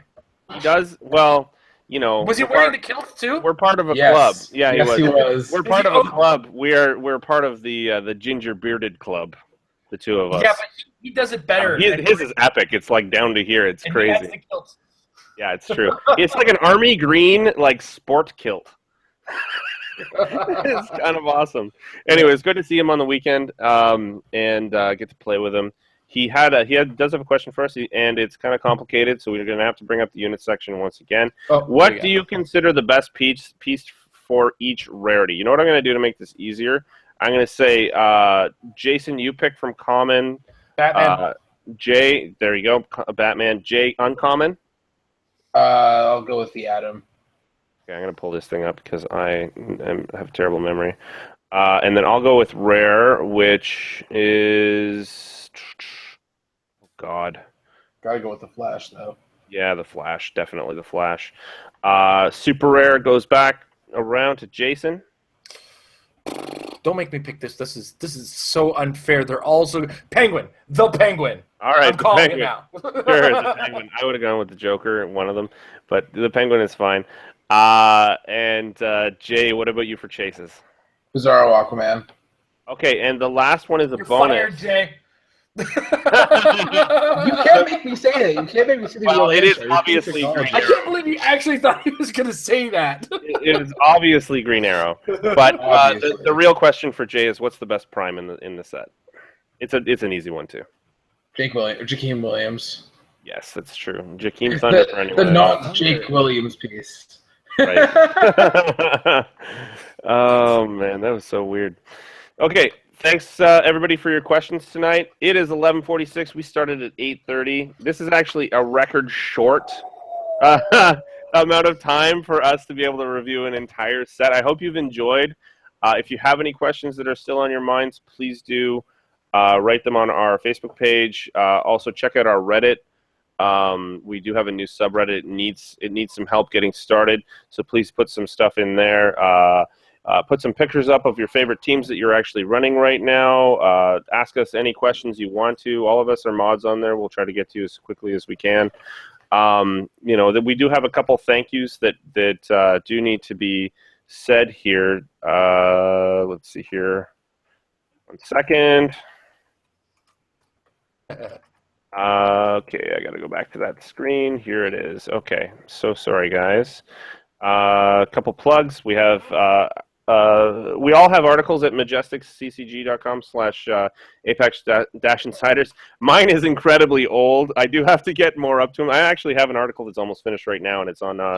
It's a tournament review for 2 weeks ago, so I'm really late. I'm always doing that. You'll get to it eventually. And Jay is very, very regular with posting articles there. I think it's every week worst. that he gets something out there. And Jason, he'll do one like every month. Thursday. I'm due either Thursday or Friday to get it to Patrick. So Well, put your money where your mouth is there, son. I say I'm gonna get it. I don't say date. I'm like Blizzard. I won't give you the date until I know for sure it's gonna happen.